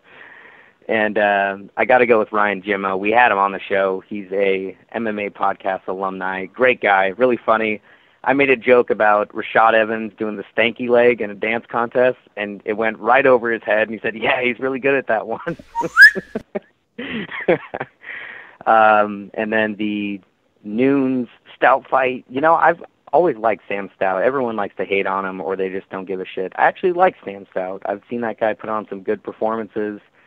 I think he beat the fuck out of Joe Lozon at UFC 108 in a really good performance. He had spinning back elbows and all these crazy cool combinations. And KJ Noons sucks, so I got to go with Sam Stout. I actually like KJ Noons. Everybody likes to shit on him, kind of like how you said everybody shits on Sam Stout. I like both of these guys, but I can't really pick a winner because I think they're both, probably C+ guys in the UFC, and they both kind of bring equal things to the table. So I can't really pick a winner. I think it's going to be an exciting fight. The Mitch Gagnon and Tim Gorman. Gorman was the guy who got injured on Team Tape, and Gagnon I think is 1-1 in the UFC or something. I know he had a pretty impressive submission win in his first fight, I think, but I'm interested to see how Gorman does. It's going to be his official UFC debut. Coming off of the Ultimate Fighter house where he didn't get to fight after the first fight to get into the show because he was injured. So it's going to be interesting to see how he handles the pressure. Gagnon has been there for, a couple of fights. So, Ryan Jimmo, I just want the dude to succeed. The dude's always smiling. He's always, having a good time. And dude can do a split. And, a front split, not a side split. He can do a front split. And he weighs 230 pounds, so that's really cool. Alan's all about guys who can do deep splits. Sorry. Yeah. I want to see him do the robot again. That was an awesome robot that he did. When he knocked out what's his face? I forgot his name. He's the one who fought Vinny Magalesh. Can someone help me out here? Hirosh. Yes, dude. He did an awesome robot. That's a big robot right there. Just quote Chris Rock from The Longest Yard. That's a big robot. But anyways, I'm talking about Joey Diaz, I believe. Probably. Yep, Longest Yard, that's right. I forgot about that. But Tim Gorman, oh man, I do want to see Tim Gorman fight because I thought he was very entertaining in that one episode where he's talking about he's not going to have a woman sub him and stuff, and he's sitting on camera a woman's not going to sub me. I do want to see him actually get a shot in the UFC, but he is actually going up against a veteran, I guess, in the sense, fighting in the UFC and stuff. But I think he can come up to the plate, and go up against a guy that's already fought in the UFC. I mean, I don't think that's really going to be something for him to really think about. I think he's going to be the type of guy that just wants to fight and fuck people up, and that's Tim Gorman. He wants to fuck people up. That's how I see him. George Roop against Dustin Kimura, I couldn't say it any better than the last guy said it. I want to see George Roop get knocked the fuck out, period. He's just, I don't know. I'm the same way. When Mark Hominick knocked him out, I was so happy, and then you see George Roop trying to get up and him stumbling like an idiot, like he's drunk as shit. Yeah, I'm the same way. Swanson, I want Cub Swanson, our boy, knocking his back out. Exactly, dude. I wanted to see it over and over. Chuck wanted to knock out T. Ortiz over and over again. That's something I want to see. Just him getting knocked out. Sarah Coffin and Leslie Smith. I do like Sarah Coffin. Don't get me wrong, guys. I was just making a joke, stuff like that. Sarah Coffin, you're listening. I do love you. You're an awesome fighter, okay? But she isn't listening. Trust me. Smith. No, I know. But no, I do like Sarah Coffin, though. She's an awesome fighter, too, against Leslie Smith. I didn't catch that Invicta fight, but I think it was I heard it was 3 rounds, and it went to Sarah Coffin. I might be wrong, though. Why is everyone hating on KJ Noons? KJ Noons is actually, I think KJ Noons is actually a good fighter. He actually went 5 rounds against Nick Diaz. It went for, whatever, dude. But I do like KJ Noons. I'm surprised no one was talking about Dustin Poirier going up against Kira Corsani. We aren't at that fight yet. Guys. We aren't breaking that fight down yet. Don't worry, okay. I'll be all on that. Yeah, I'm the same way. But anyways, Sam Stout, no, great fighter, but I just lost confidence in him too. Yes, he's had great wars with a lot of people, but where the fuck is he? Where the fuck is his wins and stuff like that? Where can he just get some string wins? I don't see it. I see KJ It's actually still real to having me, a better damn it. stand-up. I just see KJ having a better stand-up than Sam fucking Stout. It's a stone. Whatever, dude, but KJ all the way. Brooks B? Is Brooks still with us? Brooks, you there? Going once? Going twice? Brooks died, ladies and gentlemen. I'm really sorry. He passed away. Oh, he has to move downstairs. God bless Never him. mind, I just saw him. God bless that beautiful fuck. We'll move on. Dustin Poirier versus Akira Corsani, the fight everybody can't wait to talk about at featherweight. A welterweight match between Olivier Aubin-Mercier versus Chad Laprise. Guess which one is a French-Canadian. We also have another tough finale fight, a middleweight tough nations finale fight between Elias Theodoro, who I see all the ladies on Twitter losing their shit about, and Sheldon Westcott. The UFC probably taking a sigh of relief that Tyler Manarwaroa, whatever the fuck, didn't make it to the finals. He had that offensive tweet.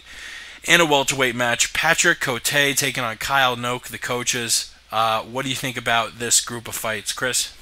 Well, I couldn't give two shits about the Tough Nations fights. I'm sorry, I didn't watch a single episode of it. I wasn't interested. There's something about it. I don't really care. I don't care about the coaches. I don't care about the fighters. There's already 2 other seasons of Tough going on. There's no way I can watch that shit. So, obviously, Dustin Poirier, Akira Corsani, that's going to be the fight of the night right there, gentlemen. We all know it. And how I feel about the fight, I think Dustin Poirier is a slow starter. The guy goes out there, the first 2 minutes, he's throwing out his feelers. He's throwing out his hands, his legs.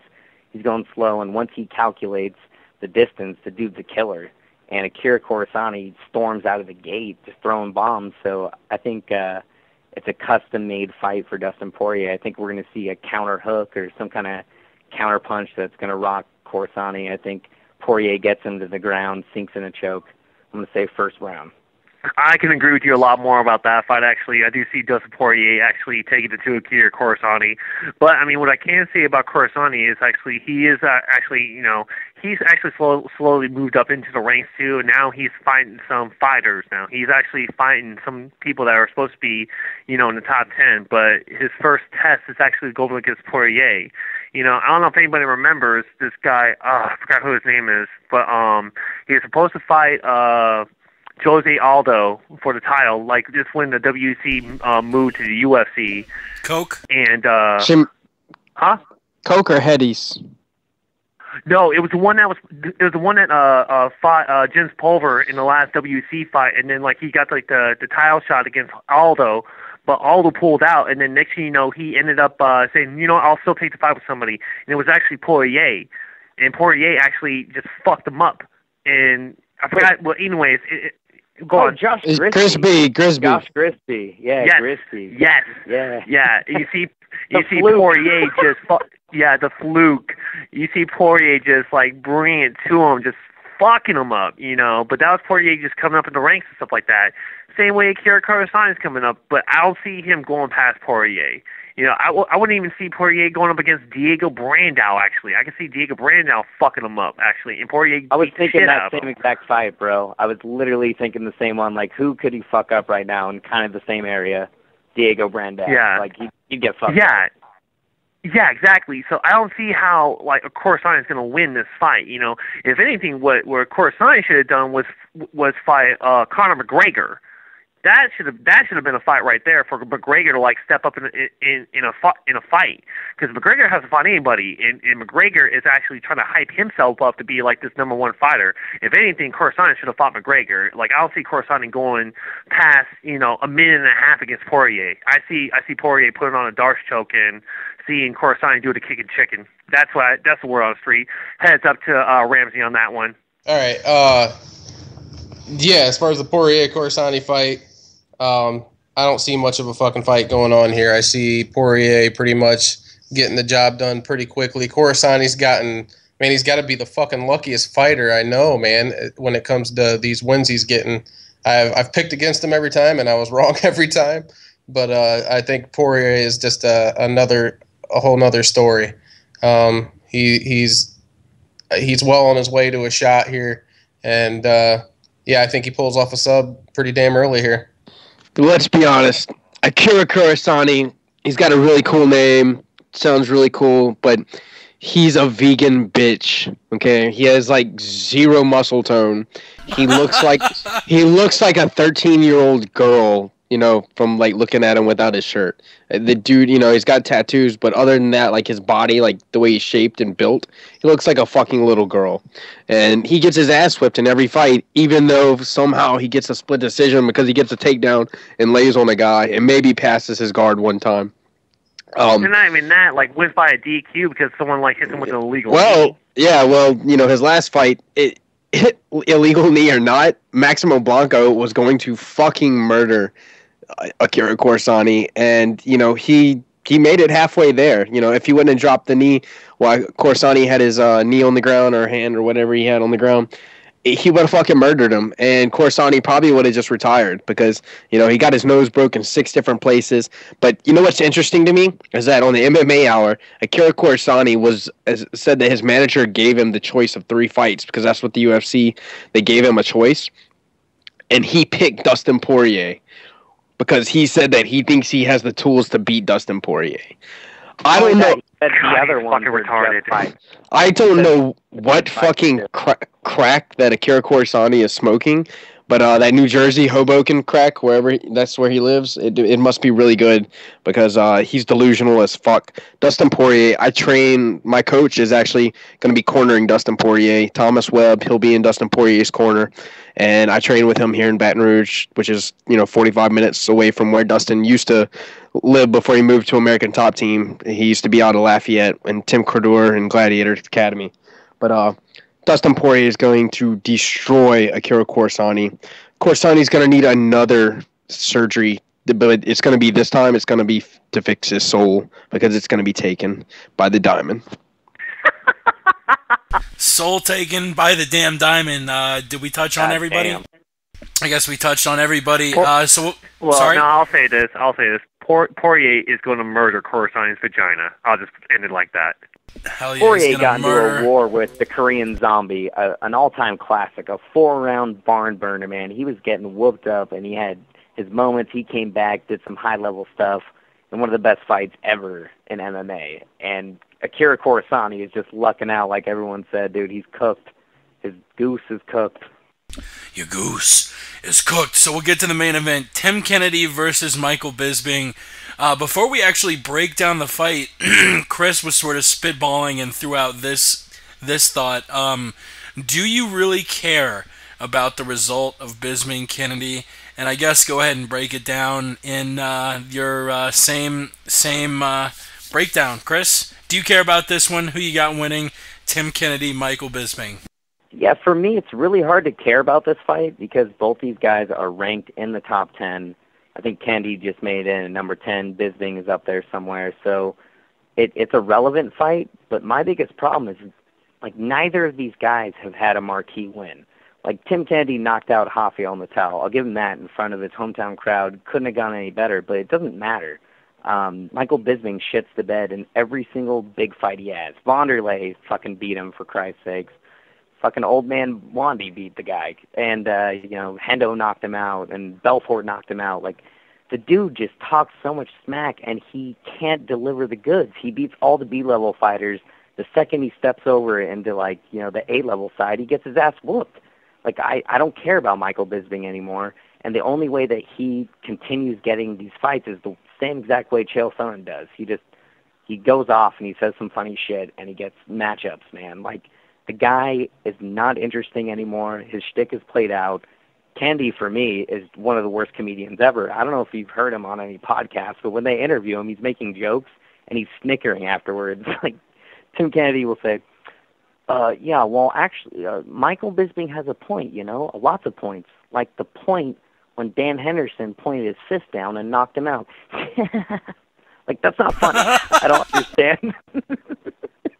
I don't understand the comedy. Both these guys are jokers to me. I don't care. They can't seem to beat anyone, and somehow they're ranked in the top 10. It really just blows my mind. I think it's going to be really cool because somebody's getting knocked out. These two guys hate each other. Whether you like them or not, they don't like each other, and they want to kill each other. And I'm obliged to watch them try to do so. If I had to pick anybody, I would say Michael Bisping just because I think he's more talented overall than Tim Kennedy. But if Tim Kennedy gets Michael Bisping to the ground and is able, to drop some bombs, Bisping's been knocked out quite a few times. I think we could see Kennedy, maybe, ground and pound him out. Bisping's been in there. He's, fought a lot of big guys, and he's taken some damage, Kennedy, on the other hand, hasn't. He's had some really close, boring fights with some, guys like Jacare and, what's his name? Big Pretty, the Strikeforce champion, the last guy, Luke Rockhold. Yeah, I mean, he's had some, really close fights with some, higher-level guys. But, some people even think that he beat Jacare. But we'll just have to wait and see. I think Tim Kennedy. I'm going to go Tim Kennedy by either decision or by KO on this one. Kennedy's he might be a corny guy. Can't make really good jokes, but he's a decent fighter. Like him or not, exciting or not. He's well rounded. He can fight on the ground and stand up. And I'd rather see him win and then move up the rankings than Bisping, because we all know, like y'all have already said, we all know it's going to happen. And Bisping wins, he's going to get another marquee matchup, and then he's going to get fucking knocked out. So who wants to really see that again? Yeah, I mean, going back with Tim Kennedy, Michael Bisping's beef and stuff like that, I don't know if anyone remember when Michael Bisping fought Jorge Rivera, and that's actually Tim Kennedy. That used to be one of Tim Kennedy's teammates, because they both are part of this Ranger Up campaign. It's a little clothing line stuff, and I don't know what Bisping was doing. Ranger Up came out with this YouTube video about Michael Bisping that had Jorge Rivera on it. It was actually pretty fucking funny, but for some reason Bisping took it personally, saying he was talking about his family and stuff like that. So leading up to the pre-fight conference and the weigh-ins and stuff like that, Bisping's just showing a lot of hate on Rivera, and then next thing you know, you see him just knee Rivera on the ground, literally, intentionally, he was trying to knee him on the ground, no inverts or anything like that, inadvertently do it. And then even after the fight, and actually, I mean, to take it back, Rivera, in my opinion, was winning that first round until that knee. And then next thing you know, when he won that fight, you see Bisping just spin in the corner of Rivera's corner, which is totally disrespectful right there. And for me, ever since then, I couldn't like Michael Bisping after that, because he just showed poor sportsmanship. So for Tim Kennedy to come in, he was part of the same campaign, the Ranger Up program, basically. So I think he's a co-owner in the company. Basically, he's trying to honor the company, so if anything, he's trying to do is, hype it up to where, he probably has, a lot of hate, and it does sound, him talking does sound corny as fuck. I will agree. It does, but all in all, though, I think Kennedy can knock him out and take him down. Bisping has to show, really, that he can knock anybody out. So I could see Kennedy knocking him out versus, Michael Bisping doing a finish or anything like that, though. Yeah, I don't know. This is it's a close fight to call, really. I really just don't think it's a big enough fight for Bisping to lose. Actually, I know it's the main event, but just like you guys said, Bisping always just comes up way short when it comes to the big fights. This isn't one of the big fights, so I think he's probably going to come out on top. For whatever reason it is, as much as everybody hates Bisping, he's a good fighter. Kennedy, someone said that some people thought that he beat Jacare. I have no fucking clue who thought that. He maybe because he said so, but blind people. Okay, but after every fight that he loses, he always has a bunch of shit to say. And even the fights that he wins, he still talks some shit, talking about how Robbie Lawler didn't want to stand and trade with him in their fight, which was a fucking joke. Kennedy was taking that fight down to the ground the whole time. There ain't no way Robbie Lawler will stand with anybody. He stood with Melvin Manhoff, of all people, and knocked him out. So Kennedy isn't even near that level when it comes to the stand-up. When it comes down to it, like I said, Bisping's probably going to win this fight. It might be close. It's going to go to a decision. I don't see a finish coming from either side. They're both annoying in my fucking opinion, and whoever wins, it being on the relevant thing, does anybody care about this fight? Not really. I don't care about this fight. I don't care who wins or who loses. Doesn't make a difference in my mind. They could both lose. Hopefully it's some kind of fucking split fucking draw loss or some shit. But yeah, I think I give Bisping a little bit of the lean here on the win. Yeah, I think Bisping will be favored if he's actually not already. Let me check the odds. Just for all of our people who listen who like to put a little money down. Roy Nelson -135 over Big Nog at +115. Guida at -125 over Kawajiri's +105. Looking forward, Kennedy is an underdog, +145 to Bisping's -165. The fight between the coaches, Kyle Noak and Patrick Cote, just about dead even. Pretty interesting odds there.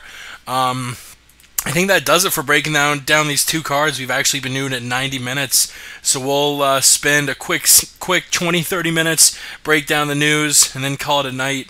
So in honor of the news, let's play the damn theme.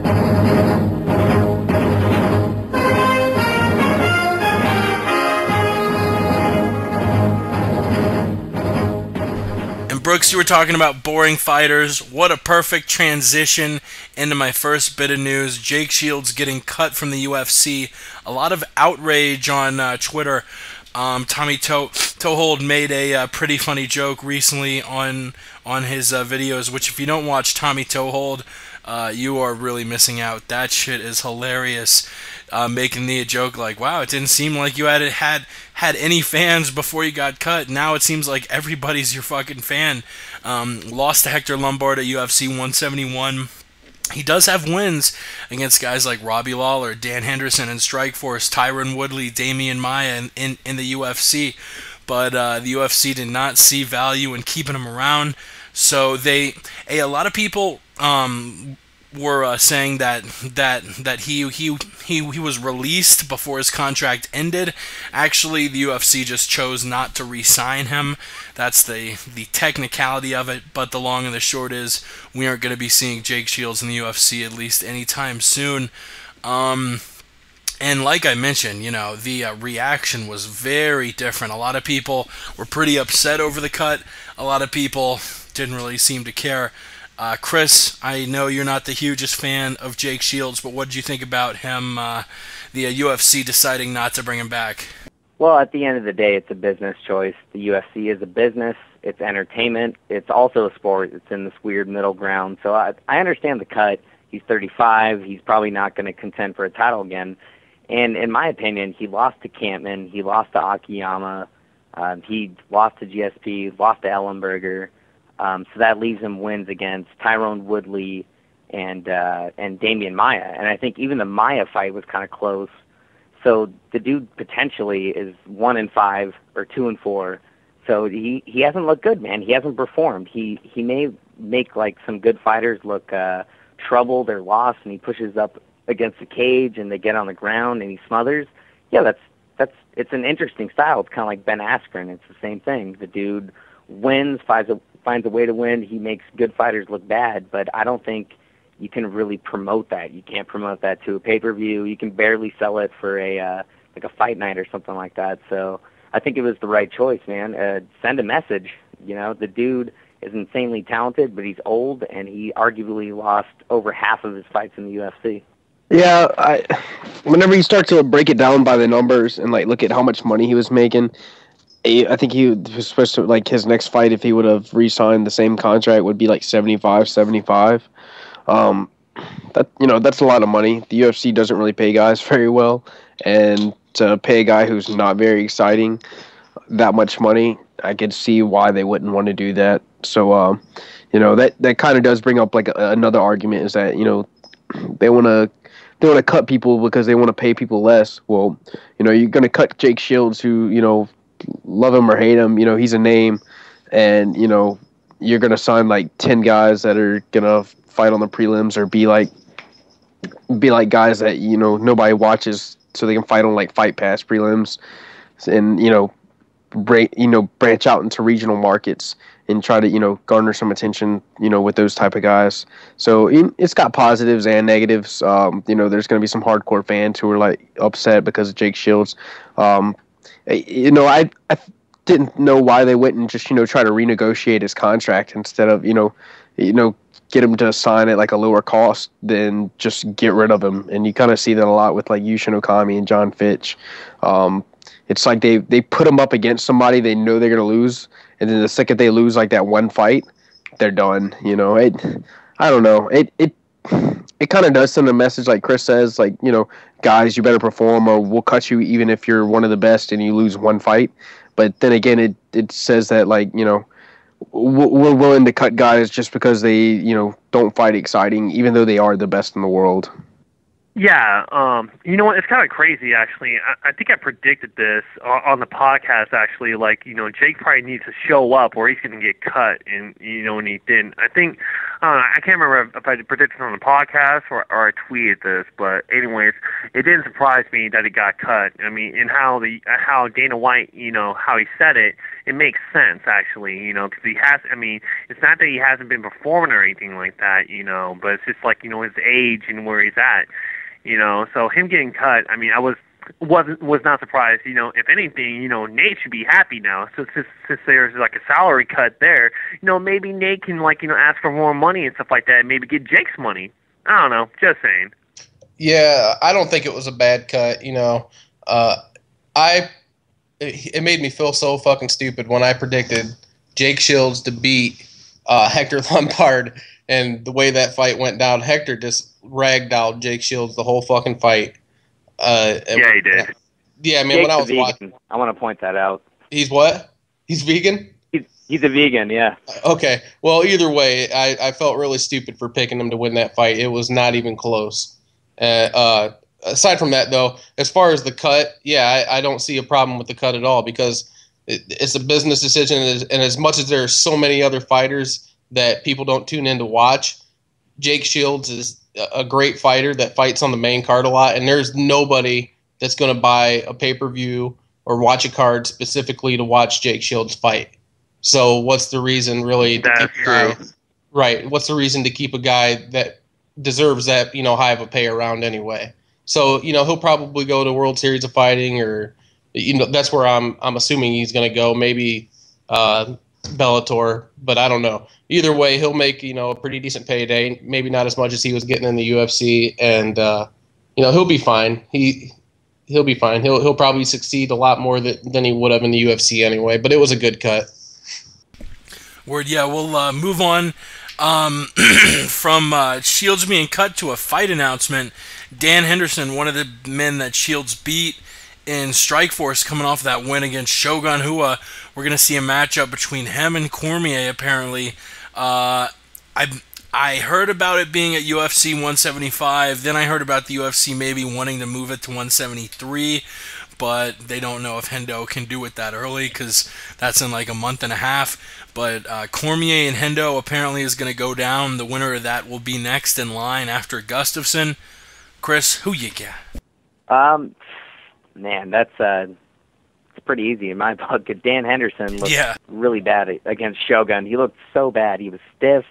He was rigid. He wasn't really using his clinch game that much. It seemed like he was trying, but he's 43 years old. Let's get real, people. He still has that power. He's going to have that power for the rest of his life. I can guarantee you if Dan Henderson walks into a gas station and some thug walks up with, a fucking knife and says, "Give me your money," Dan can wallop that guy in one shot and he's out. He's always going to have that power, but he hasn't looked good in quite a while. I mean, the Machida fight, the Evans fight, the Belfort fight, first time he ever got stopped, and now he got beat up by Shogun for 2 rounds and caught him with a punch. Good for him. Retire.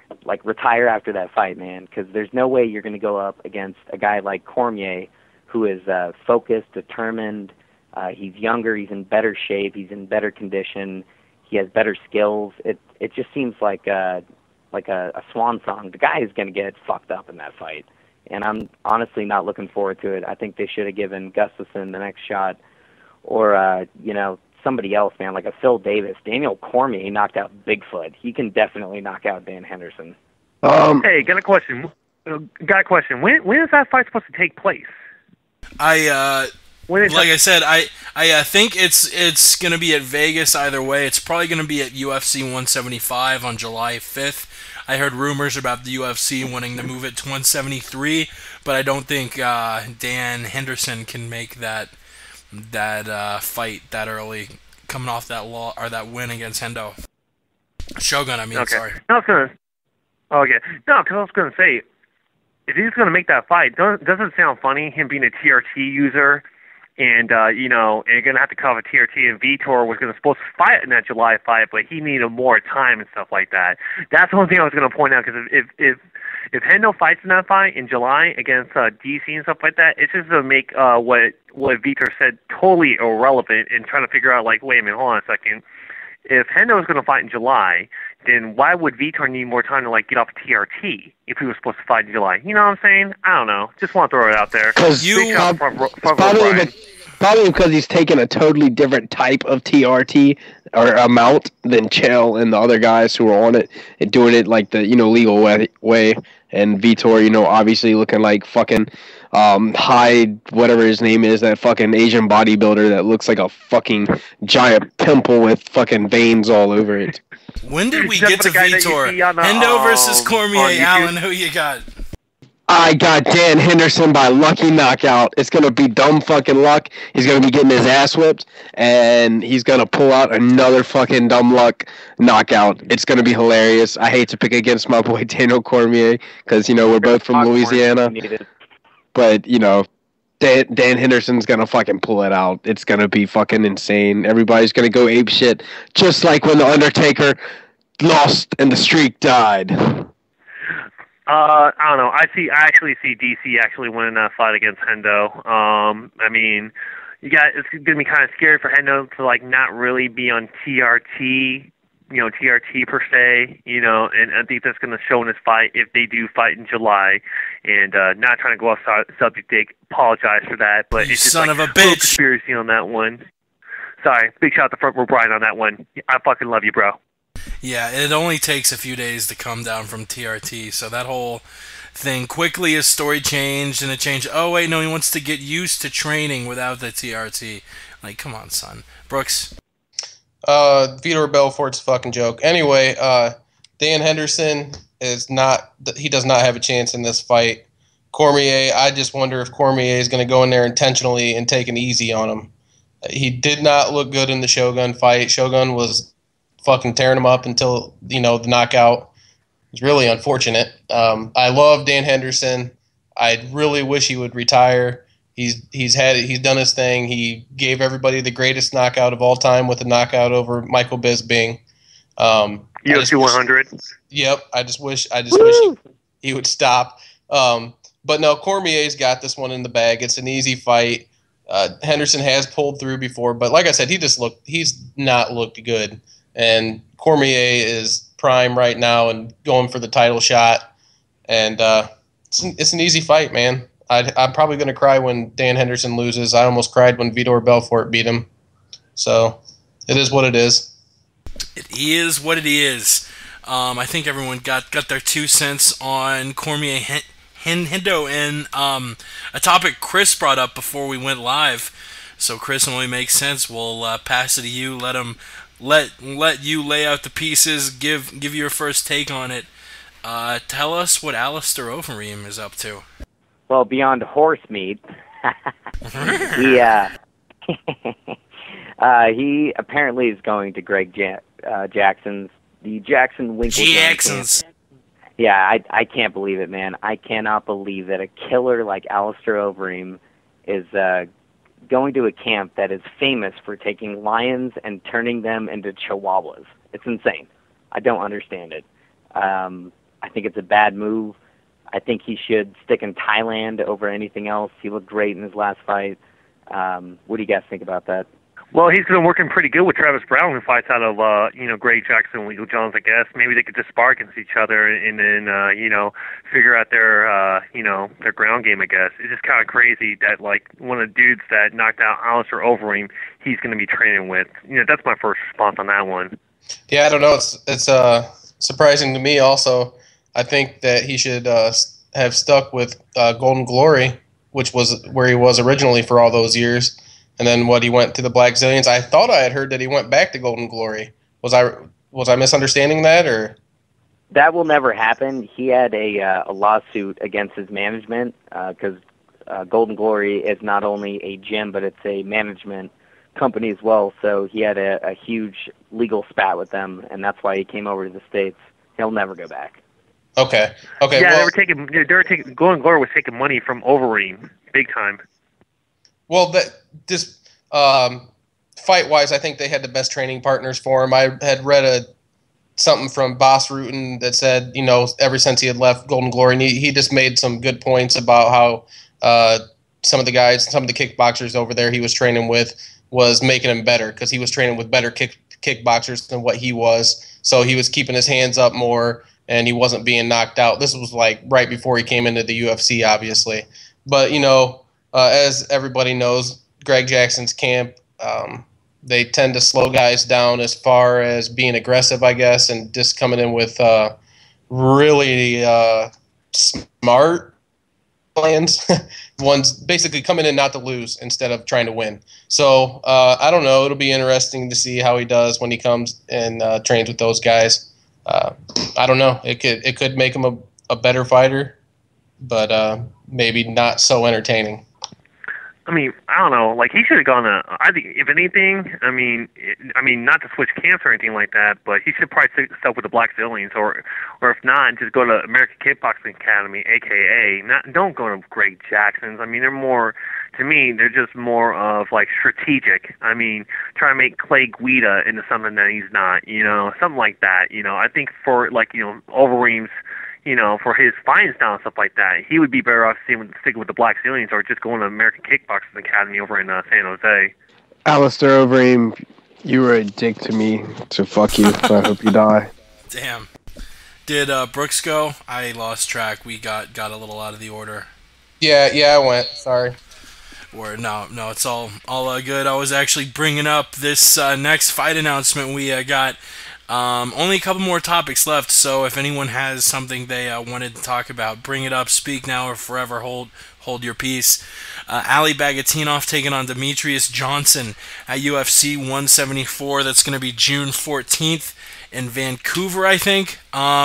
Johnson going for his fourth title defense. Ali Bagatinov hasn't lost in a while. I think he's on an 11-fight win streak.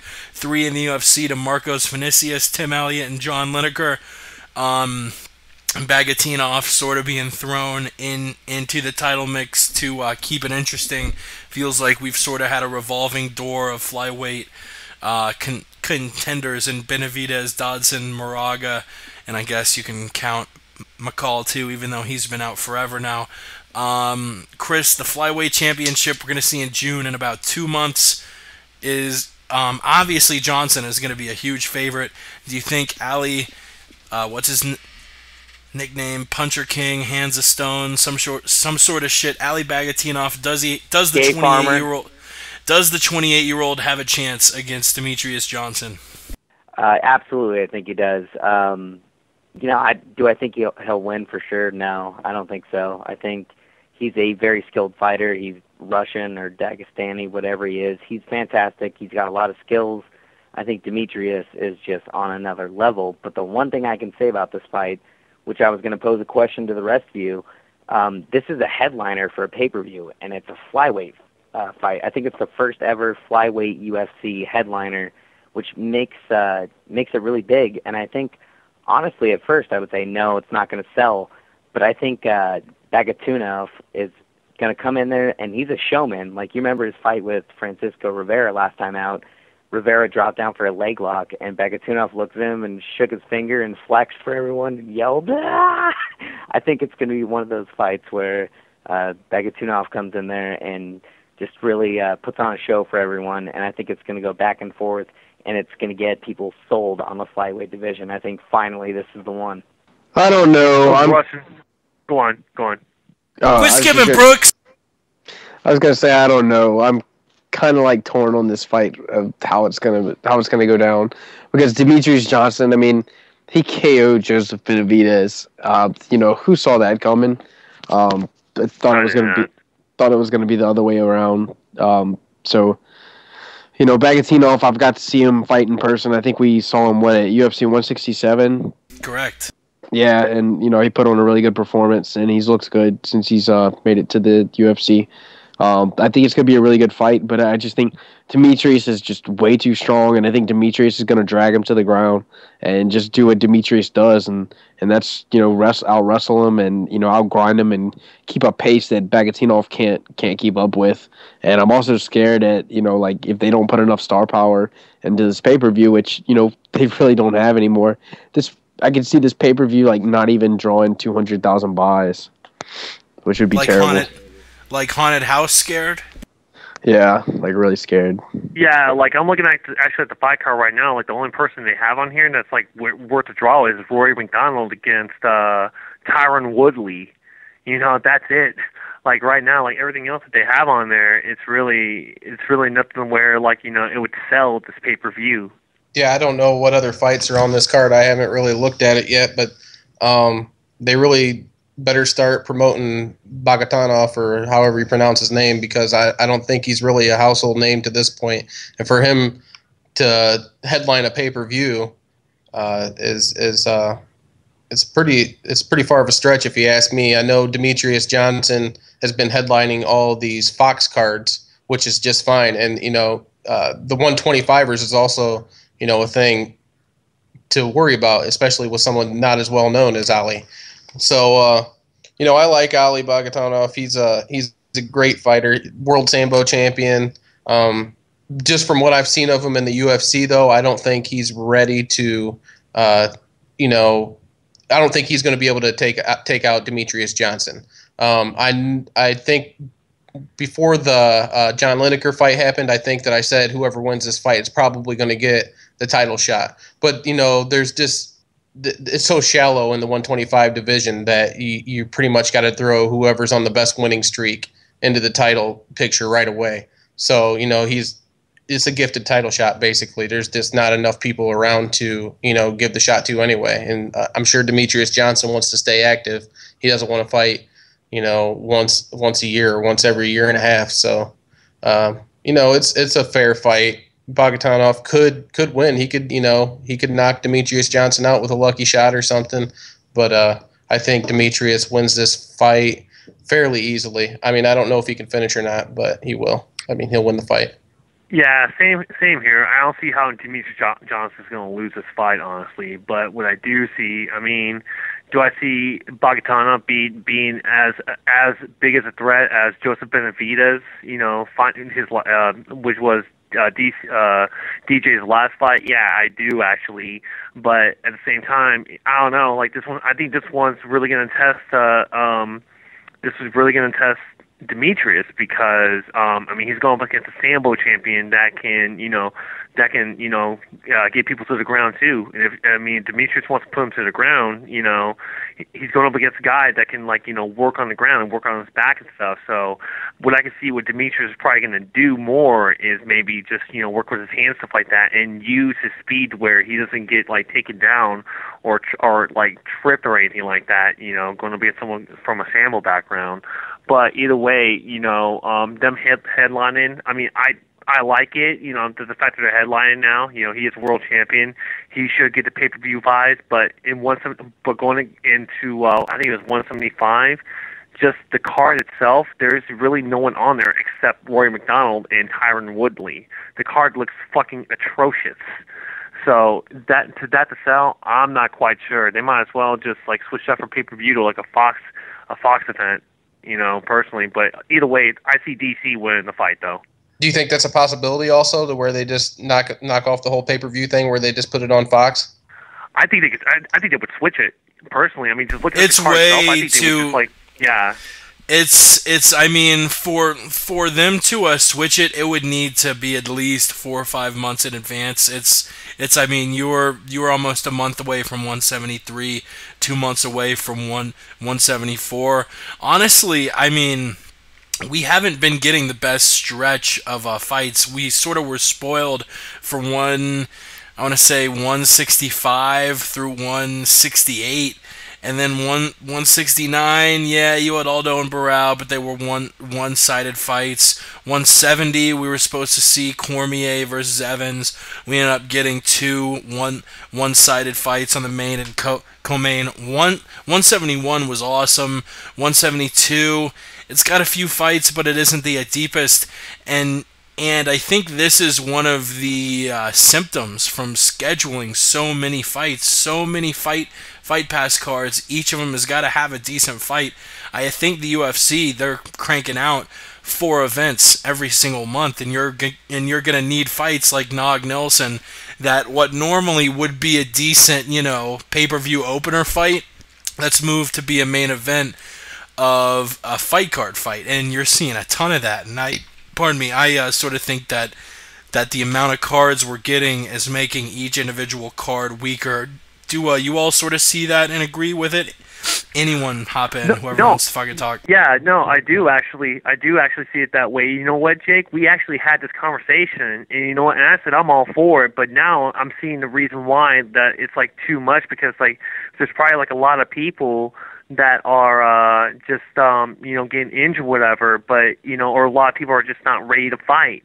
But it's just funny that you mentioned that, because like we talked about this. I remember talking about this on this podcast. Like, is it too much or not enough? And I was like, dude, like keep it coming. I love it. But now, like, seeing 174 itself, I'm looking at that card and I'm like, man, that's too much away.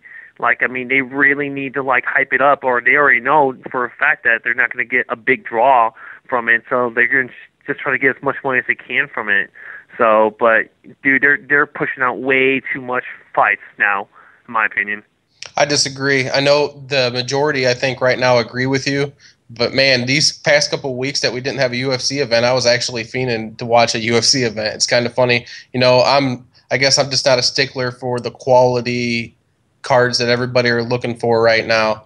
I don't mind watching some of these newer guys come in and what everybody considers the lower tier guys fight. So I'm fine with how many they're putting out. I'm ready for one every single weekend. Yeah, but you have to build it up though. You have to build it up though. Like the prelims though.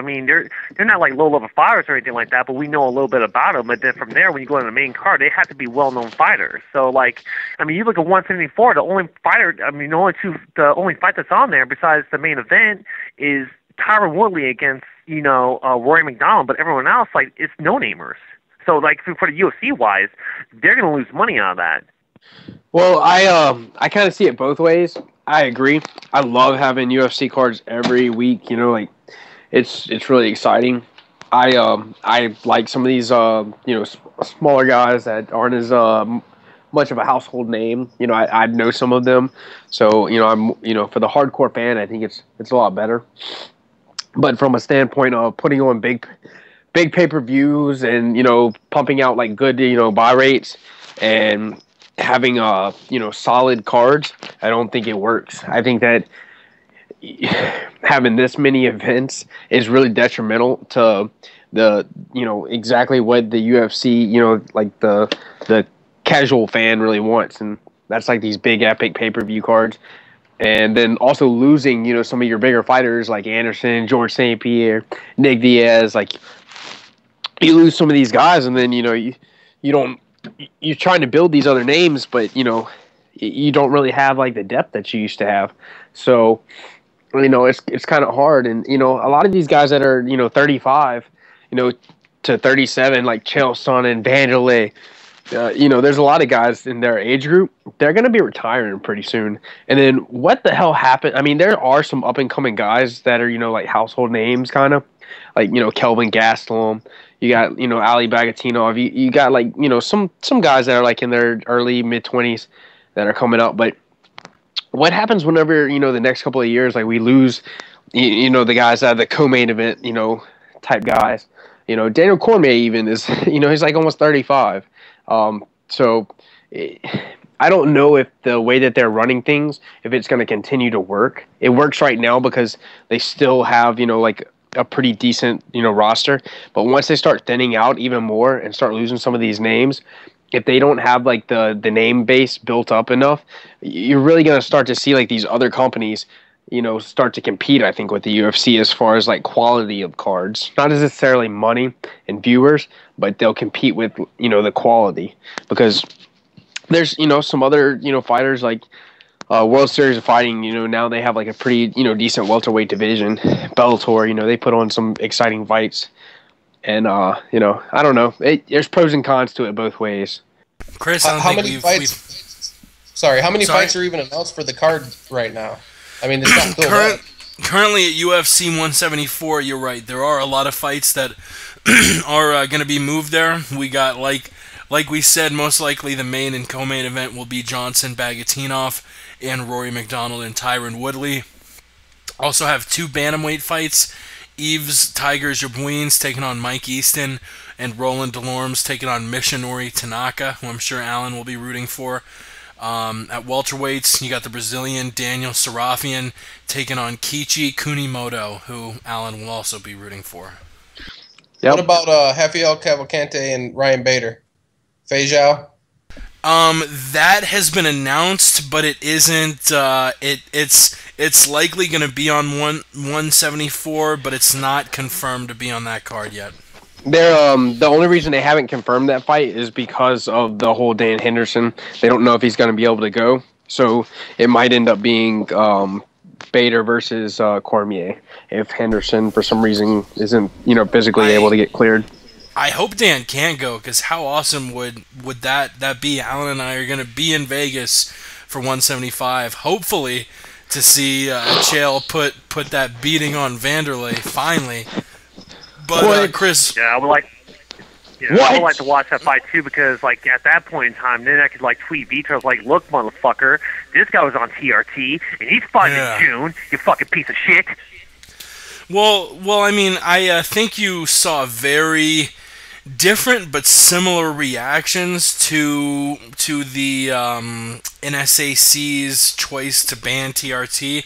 Vitor sort of took I'm quitting the fight, blah blah blah, poor me, poor us, this is not fair, blah blah blah. Sonnen was like, dude, this is the rule and we got to deal with it now. Honestly, I might have to retire, but and I sort of think that was a move. I don't know if he really was thinking about retiring, but I think he just wanted people to realize, like, this is going to be a big change. Taking TRT to not taking TRT is a big change, and it is a shame. I'm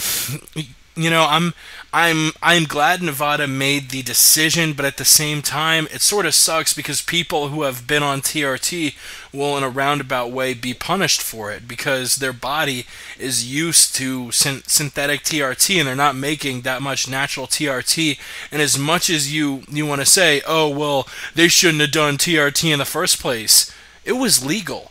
And if you're a 36, 35, whatever, mid-30s, late 30s guy, and you're fighting and TRT is legal, why wouldn't you take it? So these guys are sort of, in a roundabout way, getting punished, which sucks. I mean, I don't like Belfort at all, but, I mean, you kind of got to look at it and say, the guy never cheated, or at least never got caught for cheating. Do I think he did illegal steroids on top of TRT? Yes, I think most people think that.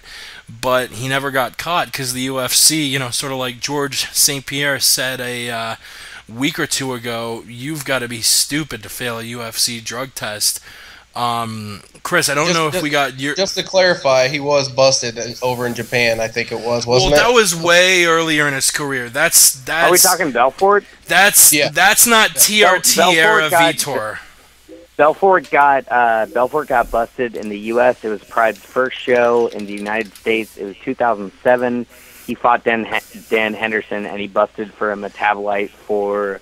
elevated testosterone, I think. Well, yeah, that's even more reason why he shouldn't have been allowed, even cleared to use the TRT in the first place, which is why he was fighting Brazil all the time anyway. Yeah, you know, He just needs to make an answer for it. excellent. He just needs to answer for it. You know, he just needs to say, Yeah. "Listen, okay, I messed up. Okay, I took you steroids. That's it." As long as he just says it, then we're good. But he hasn't admitted to anything, and it goes back to, like, you know, everyone like hating on Cyborg Justino, you know, for taking steroids, and Ronda Rousey keeps saying like she's a steroid user. She's a steroid user. She used steroids once, and she admitted to it that she made a mistake. And that's the same thing that Vitor needs to do. Is just admit that he made a mistake. Right, I have nothing against Cyborg, but I hate fucking Vitor. Yeah, and TRT era Vitor. I mean, you make an excellent point about the fights being in Brazil. You know, his 2013 fights. I forget which guest he had on, but it was a recent Rogan podcast. Someone's fiddling with their mic really hardcore right now. But in 2013, Rogan brought up an excellent point that TRT Vitor is one of the scariest motherfuckers we ever saw. A head kick and punches TKO against Bisping, the spinning heel kick to Luke Rockhold, the first round, almost first minute finish against Hendo. I mean, these were crazy fights, and Brooks, you make an excellent point. It's not a coincidence none of these fights were outside the country of Brazil. Chris has been trying to chime in forever now, so I'll pass it to him next. I guess throw in whatever you want about TRT Vitor, because that once again turned into the topic. But what do you think about that, and what do you think about the UFC putting on so many shows? Do you think it sort of takes away from the product? I think a lot of the shows definitely takes away. It waters down the product because at a certain point you don't have headliners, superstars to headline your cards. As a business, for sure, it takes away. Other than that, as a hardcore fan, I'm never really let down, man. Maybe 2 cards out of the year, I'm just like, oh, that was garbage. And the rest of the cards, you can always find a really, really good fight on there, a couple fights, hopefully, and enjoy it. And as far as TRT Vitor, man, you know my stance, bro. We've been doing this podcasting thing for a while. I don't give a shit what you put in your body. I don't care. You can go to GNC right now and you can grab a random bottle of something, and if you look at the ingredients, there's going to be a ton of patent pendings all over the ingredients. You can essentially get steroids at GNC. I don't give a shit. Like, I understand real steroids, you have to inject them, and you know, you got to cycle off, or you could take HGH, which is hard to identify, or you could dope up your blood. You can do all kinds of stuff, but at the end of the day, I just don't care because it's so close, man, between the stuff you're putting in your body at a high level, injecting it. It's not that far away from the stuff you can buy for, you know, $60 at GNC. So I really don't give a shit. I think he's a fantastic fighter. What about the UFC putting on all these cards? Well, yeah, that, like I said, that waters down the product for sure. There's only so many big names you have, so you're gonna have to take kind of a dive, I guess. At a certain point, you're putting on Fight Pass cards, you're putting on fights on Fox Sports 1, you're doing pay-per-views, so you're spread out really thin. And even though they have a giant roster, there's only so many meaningful fights they can actually put on, and they usually reserve that for main events, for pay-per-views and fight nights. So, yeah, they're definitely going to get some complaints for not having the best of cards, but like I said, we're all hardcore fans. Yeah, and sorry about that. That was actually me pulling up a news article regarding the next topic, unless anyone has anything else to chime in. Nope, not yet. I'll edit that blank spot out in post like I always do, which I always think, you know, I edit out the, 2 to 5 to 10 second dead air moments after the show before I throw it up on YouTube and iTunes.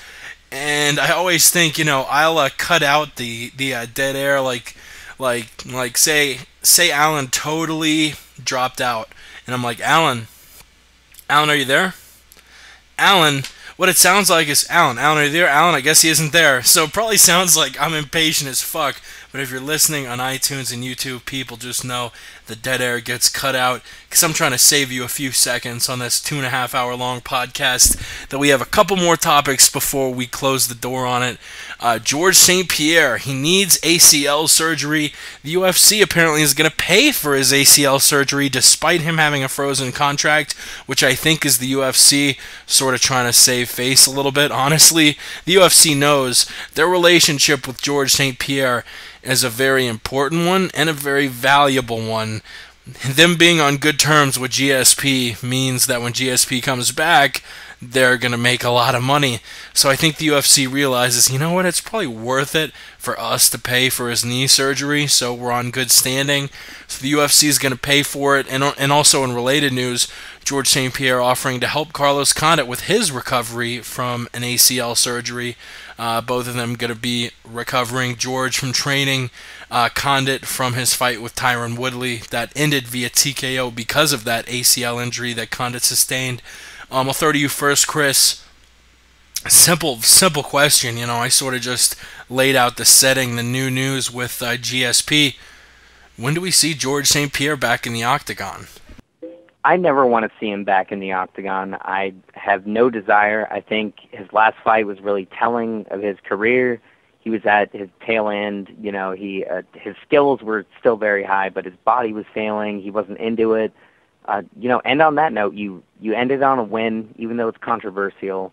You take that win and you leave, and you don't come back. The dude got an ACL tear in his other leg before his fight with Carlos Condit, so he's had an ACL injury before. Now his other leg is torn up, and he has the same injury on the other side.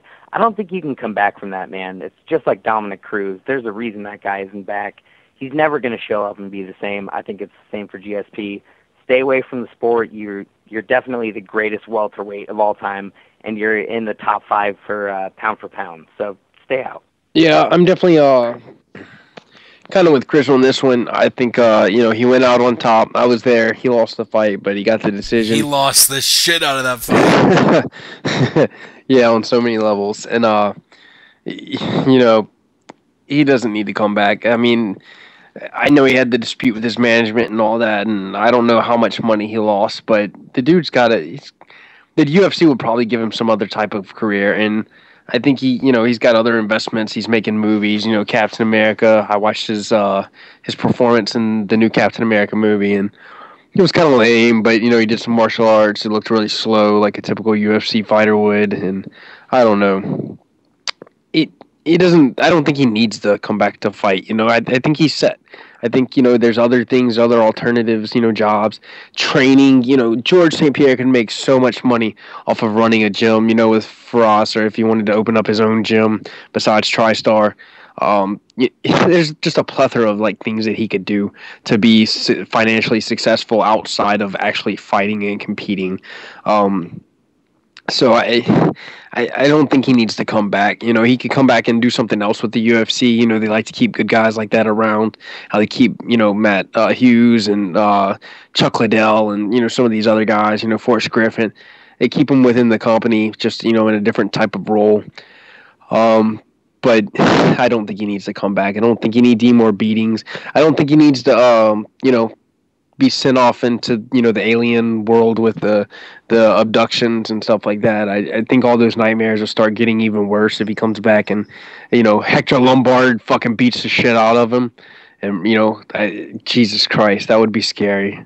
So no, he needs to stay out, retired, as the best of all time, like Chris said, and just be done with it. Yeah, I'm the same way, man. I mean, stay retired, don't come back. Him fighting Johnny Hendricks, yeah, he lost that fight. I mean, we all know it. So for the judges, they basically just gift wrapped him his title, for his retirement. Basically, that was like his retirement speech right there, and they just handed him his belt. And so for him to sail off to the sunset, there's no point for GSP to come back. I mean, he's. I'm not saying he's lost or anything like that, but he's done it all. He is the greatest, like the greatest heavyweight champ to basically retire, and he should just leave it like that. Anderson Silva couldn't do that. John Jones, he's not going to be able to do that either. He's not going to be able to retire as light heavyweight champion because Glover Teixeira will knock him the fuck out. But anyways, but for GSP, he is the guy. He is the guy that is out on top, and it needs to stay that way. For MMA to make a big deal about GSP tearing his ACL, like he's still in MMA, and for, GSP to have successful surgery on his ACL like he's in MMA. The only thing I can say about this, who fucking cares? He's retired. Just leave it alone, okay? Leave it alone. For the most part, I do have to agree with you guys. Should he come back? No, he shouldn't, especially with the second ACL tear in the opposite leg. I think that will have a negative effect. I mean, with how explosive his takedowns were and everything, and that was obviously what he leaned on in his fights was the takedowns. So, no, I don't think it would be a great idea to come back.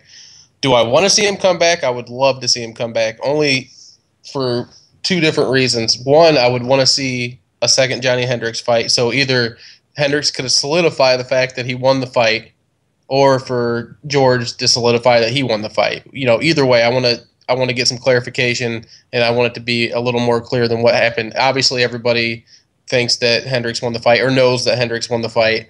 But another thing that would be very intriguing to me, I know everybody has disagreed with me on this point, but he had always said that if he were to ever move up to middleweight, he would have to take a while away from the sport to gain the weight properly and build the mass properly. So it would be cool if he was taking some time off originally before the surgery and everything, if he was taking the time off to build himself up, to move up a weight class, just because, he's beat everybody in the welterweight class. And it would be cool to see him start from the ground up at middleweight. Obviously, it's not a good idea with the ACL tears, though. Plus age. Yeah, definitely. He's definitely getting up there. Another bit of news: Nate Diaz apparently demanding more money. Honestly, I could read the story. I could quote Diaz, talk about how his teammates make more than him, how he deserves more from the UFC, blah, blah, blah, blah, blah. But honestly, I think Tommy Toehold did it best. I'm going to play you a clip from the Tommy Toehold show. And people, the only reason I'm going to take this material and play it on my own show is because I'm going to wait a minute. I'm going to make sure you subscribe to Tommy, because this dude... Like I think of myself as a funny guy. I know a lot of funny people. I don't think me or anybody I know could come out with shit that is as hilarious as the Tommy Toehold show. Every day he's coming out with new episodes. I think Monday through Friday, and a compilation episode on Saturday. The guy is a workhorse. It's difficult to make all these, so I'm gonna wait. Pardon me, I just had a hiccup. I'm gonna wait.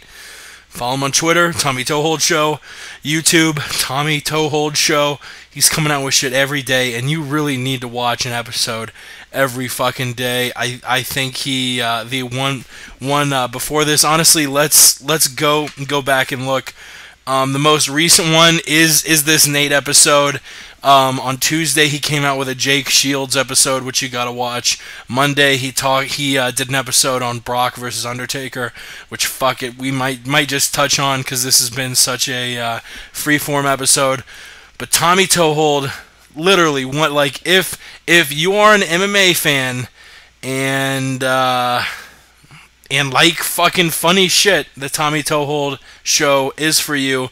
Let's listen to Tommy catch up with Nate Diaz, talk about his contract woes. Money for nothing and the chicks for free. Yesterday, MMAfighting.com's Errol Helwani spoke with Nate Diaz about a number of things. And by a number of things, I mean Nate went on a tear for the better part of 1,000 words about getting that Skrilla. Nate, are we going to see you fight anytime in the near future? I want to fight, but not for that motherfucking funny money. What do you mean by that? Monopoly money. They're paying you in Monopoly money. Yeah, I took it to the store one time. You can't buy shit with it. Well, have you talked to the UFC about this? I'm not talking to anybody about shit. They can talk to my manager Hulk Hogan, but I'm doing all my business via tweets, motherfuckers. What is it you'd like them to give you, Nate? They need to be about giving me that stack money, that carrot top money. I'm with that. Trying to put these ass whoopings down to the maximum effect, but I need to make some money. I can't even go to lunch anymore with my boy Gil, talk business, because this shit's embarrassing. This McDonald's is the shit. They got the fucking play place inside and outside. So if it's raining, you can still play and have fun and shit. Yeah, it's pretty awesome. Hey, man, I'm thinking about buying an island, and I hear Canada's got some pretty good ones. You want to go island shopping with me?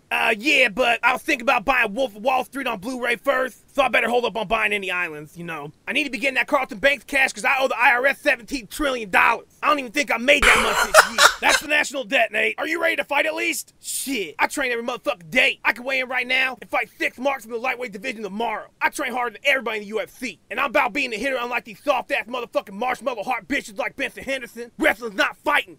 It's sleeping. UFC just left me to do something. I'll sell souvenirs in the motherfucking gift shop. They give me that Little John money. Buy 2, get 1 half off, motherfucker. Whoa. Nate, how much is it you think Little John is making? At least billions. I'm out here entertaining the entertainers. Fucking everybody's making more money than me. Cheerleaders like your bitch ass are making more money than me. I asked my boy Jake Shields to look into it. It's like everybody got invited to a fat ass party, smoking that sticky shit, playing PlayStation 6. And I'm stuck out here being about this old contract. I'm trying to be about that PlayStation 6. Well, why'd you sign the new contract if you didn't like it? I don't know. I thought after a few fights I'd talk shit and get a new one. These motherfuckers tricked me. Okay, Nate, so here's the terms of the contract. You can accept them, and we'll get to work setting up your next fight, or you can take what's in the mystery box. The mystery box? Yes, so you can either take the contract we already currently have, or take the mystery box. What's in the mystery box? It's a mystery.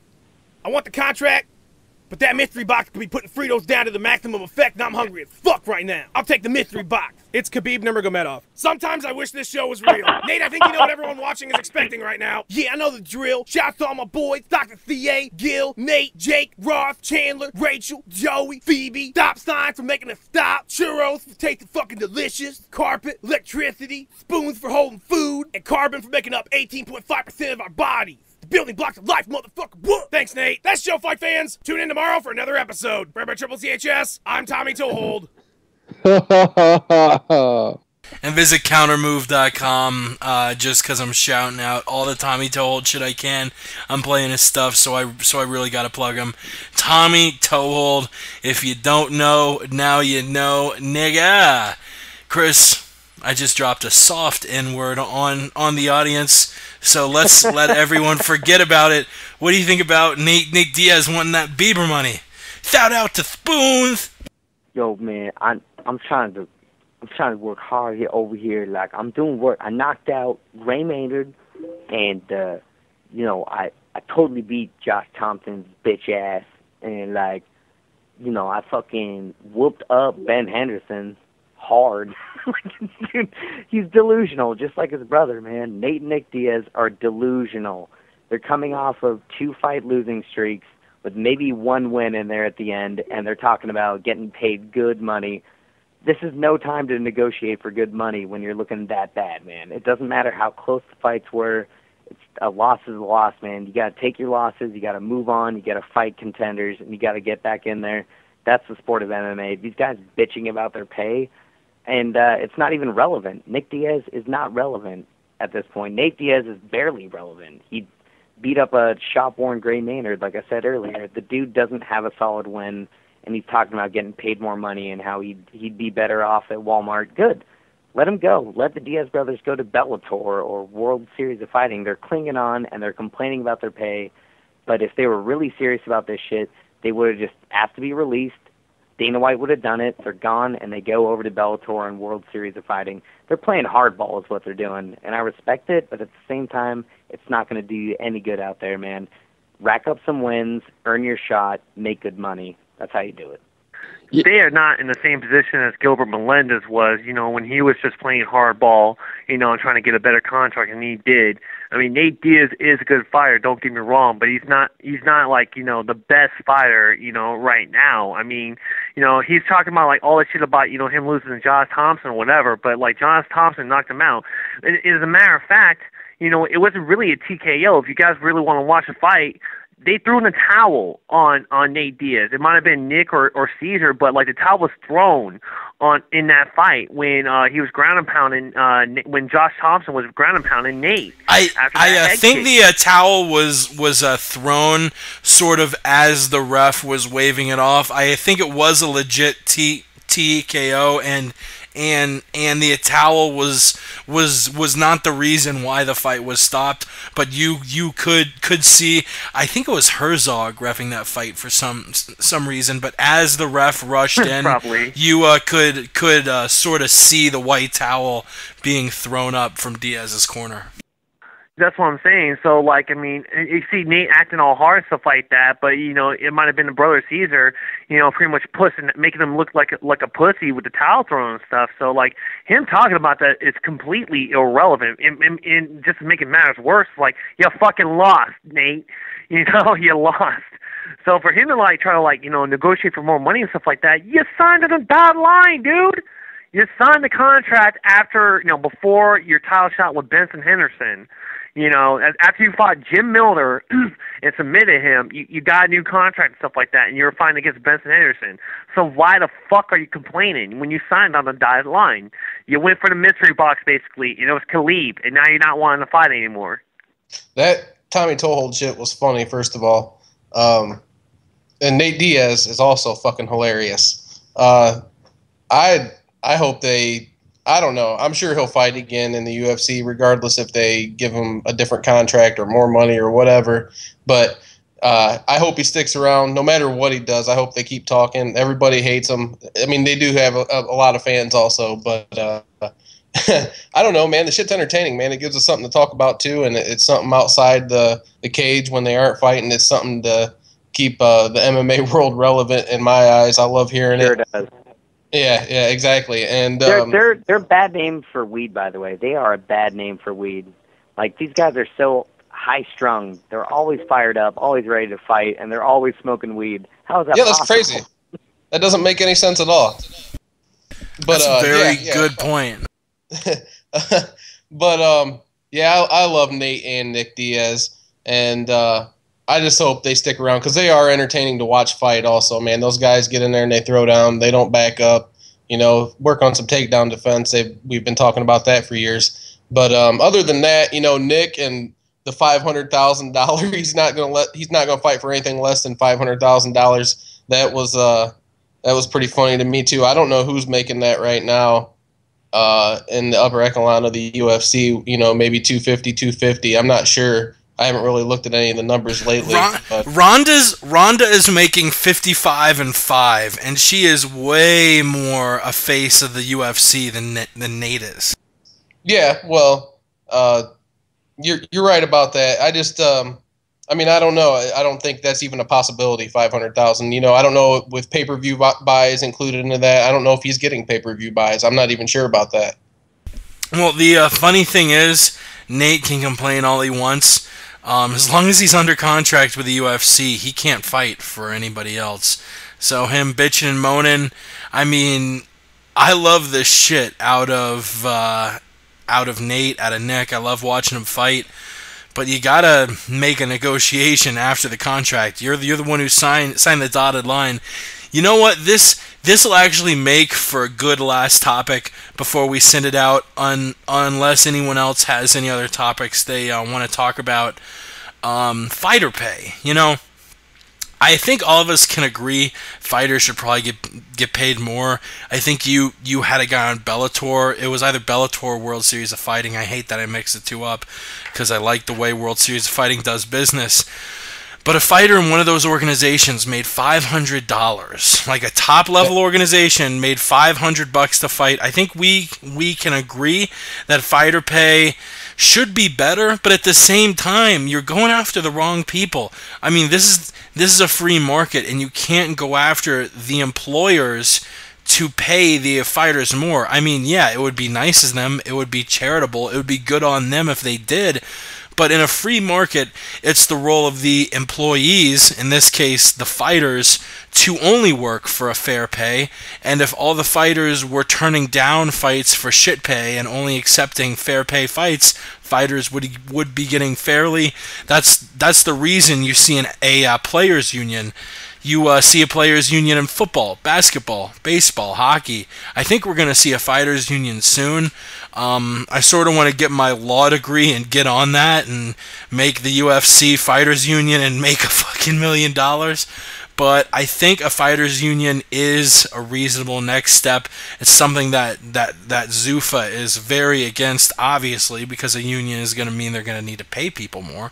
But I think a fighters' union should be implemented. That's bullshit, man. That's bullshit. $3.5 billion, man. Dana White $3.5 billion. A $3.5 billion company, and like you have Holly Holm. Holly Holm, who the MMA world was pumped up as shit about. Oh man, are they gonna sign Holly Holm? She had another KO highlight reel knockout over the weekend. She didn't get signed, and everyone figured, well, the UFC probably didn't want to pay her as much as she wanted. News came out that they were going to pay Holly Holm $15 and $15 for $30,000 for a fight. I mean, I fucking hate to $250,000 in boxing, by the way, as a champion. Exactly, and night. And I hate to make this metaphor, because you know what? Dana White has the right to spend his money however he wants. Dana White should be getting paid more than top UFC fighters, because Dana White is at the top of the heap. He's been the president. He's guided the UFC brilliantly. But it came out that Holly Holm was only offered $15 and $15. And we have stories of Dana White spending $1 million at the fucking blackjack table, and we're supposed to sit back as MMA fans like, well, I guess the UFC couldn't sign her. And yeah, I get if you sign Holm, you have to raise a bunch of people's contracts. But I have seen figures, and I've gone back and forth a bunch of times with my boy Mike Hammersmith at MMA Valor, who disagrees with me, saying that the figures are bullshit. But you look at most major sports organizations, and only from event-based profits, nothing else, just raw money that comes in from events, whether it's, gates, concessions, pay-per-view buys. When you look at the game or event-based income compared to player or athlete pay, usually athletes make between between 30 and 50% of the pie. Fighters in the UFC make 12 cents on the dollar for every buck the UFC makes at events. That is How crazy is that? We're all tuning in to watch these fighters. We aren't tuning in to fucking let's see who UFC match made. Let's see what sort of production the UFC can. No, we're tuning in for fighters. And I hate to say it, but man, Chris, you said it perfectly. It's garbage. What do you think? There's no UFC without the fighters. We can all agree that it's a huge honor. Ramsey talks about this all the time. You're fighting in the UFC. It's the NFL fighting. Stop complaining. Lots of fighters say that. Lots of ass kissers. Brendan Schaub, perfect example. I love my job. I love everything about it. I'll sub anyone out. Dana White's my friend. If I was going to complain about it, I'd go work at a car wash. Blah, blah, blah. Yeah, okay. Good point. That's a good point. But that being said, there has to be a middle ground between the UFC's $3.5 billion and the guy making $5 and $5. That's insane. You really cannot say that that's fair at all whatsoever. I don't care if somebody's fighting on, the Fight Pass prelims, or they're fighting on Fox TV or the pay-per-view. You got to pay these guys better. If they get to the UFC, you have to make them feel worth it. And Dana White always talks about backroom bonuses, sponsorships. Sure, but that makes you break even. I mean, you got to talk about training camps. These guys go out there and they train 8 weeks. So they have to pay trainers, they have to pay training partners, expenses, per diems, flights. I mean, you're looking at $20,000 just getting all that together. And then, Dana White talks about all these other ways fighters make money. How about you start them off better, man? Like, take a little cut, man. Take, $10 million out of your top end and put that towards fighters, and they are going to put on better shows, man. It's insane. Yeah, and sort of to piggyback before Alan jumps in, the UFC does cover a little bit, but, they'll cover the per diem of the fighter and 1 or 2 coaches when you have 3 coaches traveling. So the fighter will usually cover the extra flight and the extra, money to put him up and training and all of this. I mean, the fact that you have people making less than construction workers, yet they're fighting on national television. I mean, fuck. Oh, fuck. What was the point I was about to make? Too much weed. Too much weed. Go ahead, Alan. Hopefully, I'll jump in. God damn it. All this blue dream. I totally agree with everything everybody said. There has to be some type of middle ground because these guys are not getting compensated enough, and you want to see, guys make it to the top and continue to succeed and go out there and fight their hearts out. Well, you can only get enough, dumb fucks to go out there and put their life on the line for, so little money. That's why you don't have guys going out there and giving it their all, because they've got to be smart. They can't go out there and get hurt for, $15,000, because if they can't fight the rest of the year, then they're going to fucking starve. So if the UFC can, find some type of middle ground and start compensating these guys, they don't have to fucking pay them millions of dollars, but Jesus fucking Christ, can we give a guy that's making like 8 and 8 a raise to like, 15 or like 20? I mean, Jesus fuck, Dana White could pay that shit out of his pocket and he would never miss it. So yeah, they got to fix something, or else the sport's just going to dry up, because only, fucking bums like me are going to want to fight. Okay, I talked about this earlier on the podcast. I mean, first thing I'm gonna say is, like, I do agree with you guys in a sense. I mean, you see Dana White, making like $3.8 billion fucking dollars, and spending like $1 million on a blackjack table. Like, he can afford to, like, every year maybe give like a 1% raise or something like that. But Jesus fucking Christ, I mean, these fighters need to stop fucking crying. They're in the UFC. They're getting the most exposure out of themselves for other people to watch them fucking fight. You know what I'm saying? Team Darkside, whoever Team Darkside in there, look at Chael fucking Sonnen. I said it before in the last podcast, I'll say it again. Look at Chael Sonnen before he fought Anderson Silva. He was, you guys didn't know who the fuck he was before then. And look what he did. He marketed himself to make the money that he is now, because him fighting Anderson Silva, him doing his thing and stuff like that.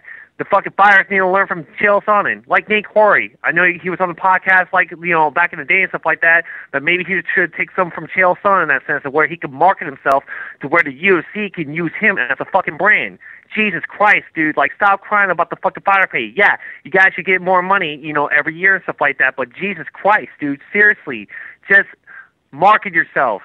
For fuck's sake. I love period. Baby. I mean, to jump in first, I love how fiery you get about everything. You make a good point about a fighter needing to market himself. I believe George Roop, which I know Chris hates him, I think Roop makes something like $50,000 to $80,000 a year just on marketing, just on going around doing signings and stuff. But in a way, though, selling hair pieces.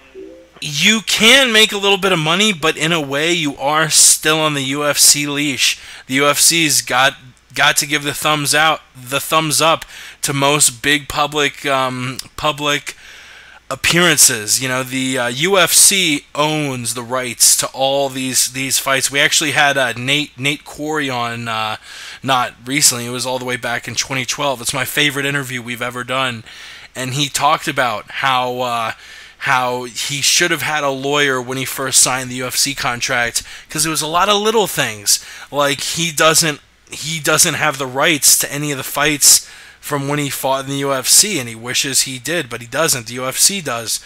So I don't know. It's an issue that's very gray. It is not black and white in any sense of the term. But it's one of those two where I think a lot of us can see both sides. I mean, you can't blame the UFC for not paying enough, because that's what fighters have agreed to fight to. But it's sort of set up a culture, and like I said earlier, I think it sets a decent table for a fighters union to come in. Brooks, final opinion before we shut the podcast down, unless anybody has any other topics they want to throw in. Almost 3 hours. I thought this was going to be a short one. Yeah. That's what I thought too. Shit. No, I have to completely disagree with Davey on that, man. Like, these fighters, regardless of marketing themselves and doing things outside.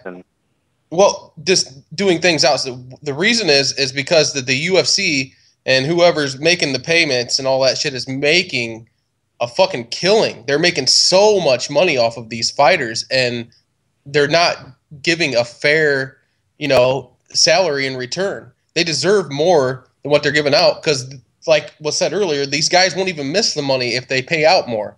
They can afford to pay out so much more and still be rich as fuck afterwards. So why is it? It's just like what's going on. I don't know. I don't want to get too off topic. It's just the way, everything's run in America nowadays. Like the top 1% owns 80% of the fucking world's currency. It's fucking ridiculous. But that's just the way it is, man. I don't agree with it at all. Fighters do need to be paid more. I don't know what they can do besides make a union, and I don't see that happening. So, it's fucked up. They deserve more pay. That's all I can really say. And it's funny, as we're sitting here talking about this whole thing, I'm watching Ken Shamrock on Twitter bitch about MMA pay. And how relevant is that? I don't know. Shamrock's obviously listening. Davey, you have Davey a retort. Sounds like Tim Kennedy, by the way. I just want to put that out there. Davey. He does a little bit. He does a tiny bit. You sound like Tim Kennedy a little bit. What, do you sound like him, or not like trying to joke about it? I'm watching. No, your voice sounds like him. I think he's saying. Oh, okay. I thought you mean like I joke like him, like the fuck I do. Like I'm a better joker than that asshole is. I'm watching Ken Shamrock joke about fighter pay. The fuck? And we'll end it on that. Thank you so much for tuning in to the 85th episode. As always, you can visit themmapodcast.com, Twitter at the MMA Podcast, Instagram, Facebook / the MMA Podcast. You know the fucking deal, people. We throw it up on iTunes and YouTube. You can listen to the full library on YouTube, listen to all Ramsey's fight tips, all that good shit. We'll do it in the same order. Chris, where do we find you? What it do? Forget about following me on Twitter. I'm inactive. Do the good deed. Follow at the MMA Podcast. Follow Davey Boy, whatever the fuck his thing is. Westland Eagle on Twitter. And Brooks Bailey. Don't know your Twitter, but yeah, all of them. Oh shit, I was fucking muted up for that entire bit. I don't even know what I said. I think I said you can follow Brooks at Brooks_B, the MMA Addiction. Pass it off to fucking Alan. What the hell is your Twitter? Me being muted up just fucked up what I was saying. You can catch me on Twitter, Westland Eagle AH, and also Instagram and Facebook. It's all the same. MMA goodie stuff and lots of, crazy opinions. He is leading the charge of Team Darkside. Davey Boy, where do we find you? What it do? You can find me on Twitter. That's DAVEI_BOI. Got none but love for everyone that's on the podcast and stuff. We do share some crazy opinions and shit, but this is actually an awesome podcast. It's kind of freestyle. Should have lasted for about an hour, but I'm looking at my watch right now. It lasted about 3. Holy fuck. Brooks B, what it do? What do you say? Hey, it was fun, guys. You can catch me on the MMA Addiction. On Facebook and at the MMA Addiction on Twitter. It was a good time. It's always a good time with the gang. Thank you so much for tuning in. Follow our friends at Yow_the_truth. Ross Finkelstein. If we said anyone, Ramsey's, get better soon, buddy, at the Aunt Jimmy Show. Hope to have you back next week. Doing the word on the street every Tuesday night with Coach Jamie Huey. Follow him at Coach Jamie Huey. And of course, one last time, our podcast on Twitter at the MMA Podcast. Thank you so much. We appreciate the shit out of each and every one of our listeners. Rest in peace, Ultimate Warrior. He was a hero for a lot of us growing up watching wrestling, being a little kid. He actually made his return recently and left us with a very powerful message. Every man's heart one day beats its final beat. His lungs breathe their final breath. And if what that man did in his life makes the blood pulse through the body of others and makes them believe deeper in something larger than life, then his essence, his spirit, will be immortalized. We gone. So fire in the hole, slick with the flow. High caliber rappers is here to shatter the fucking mold.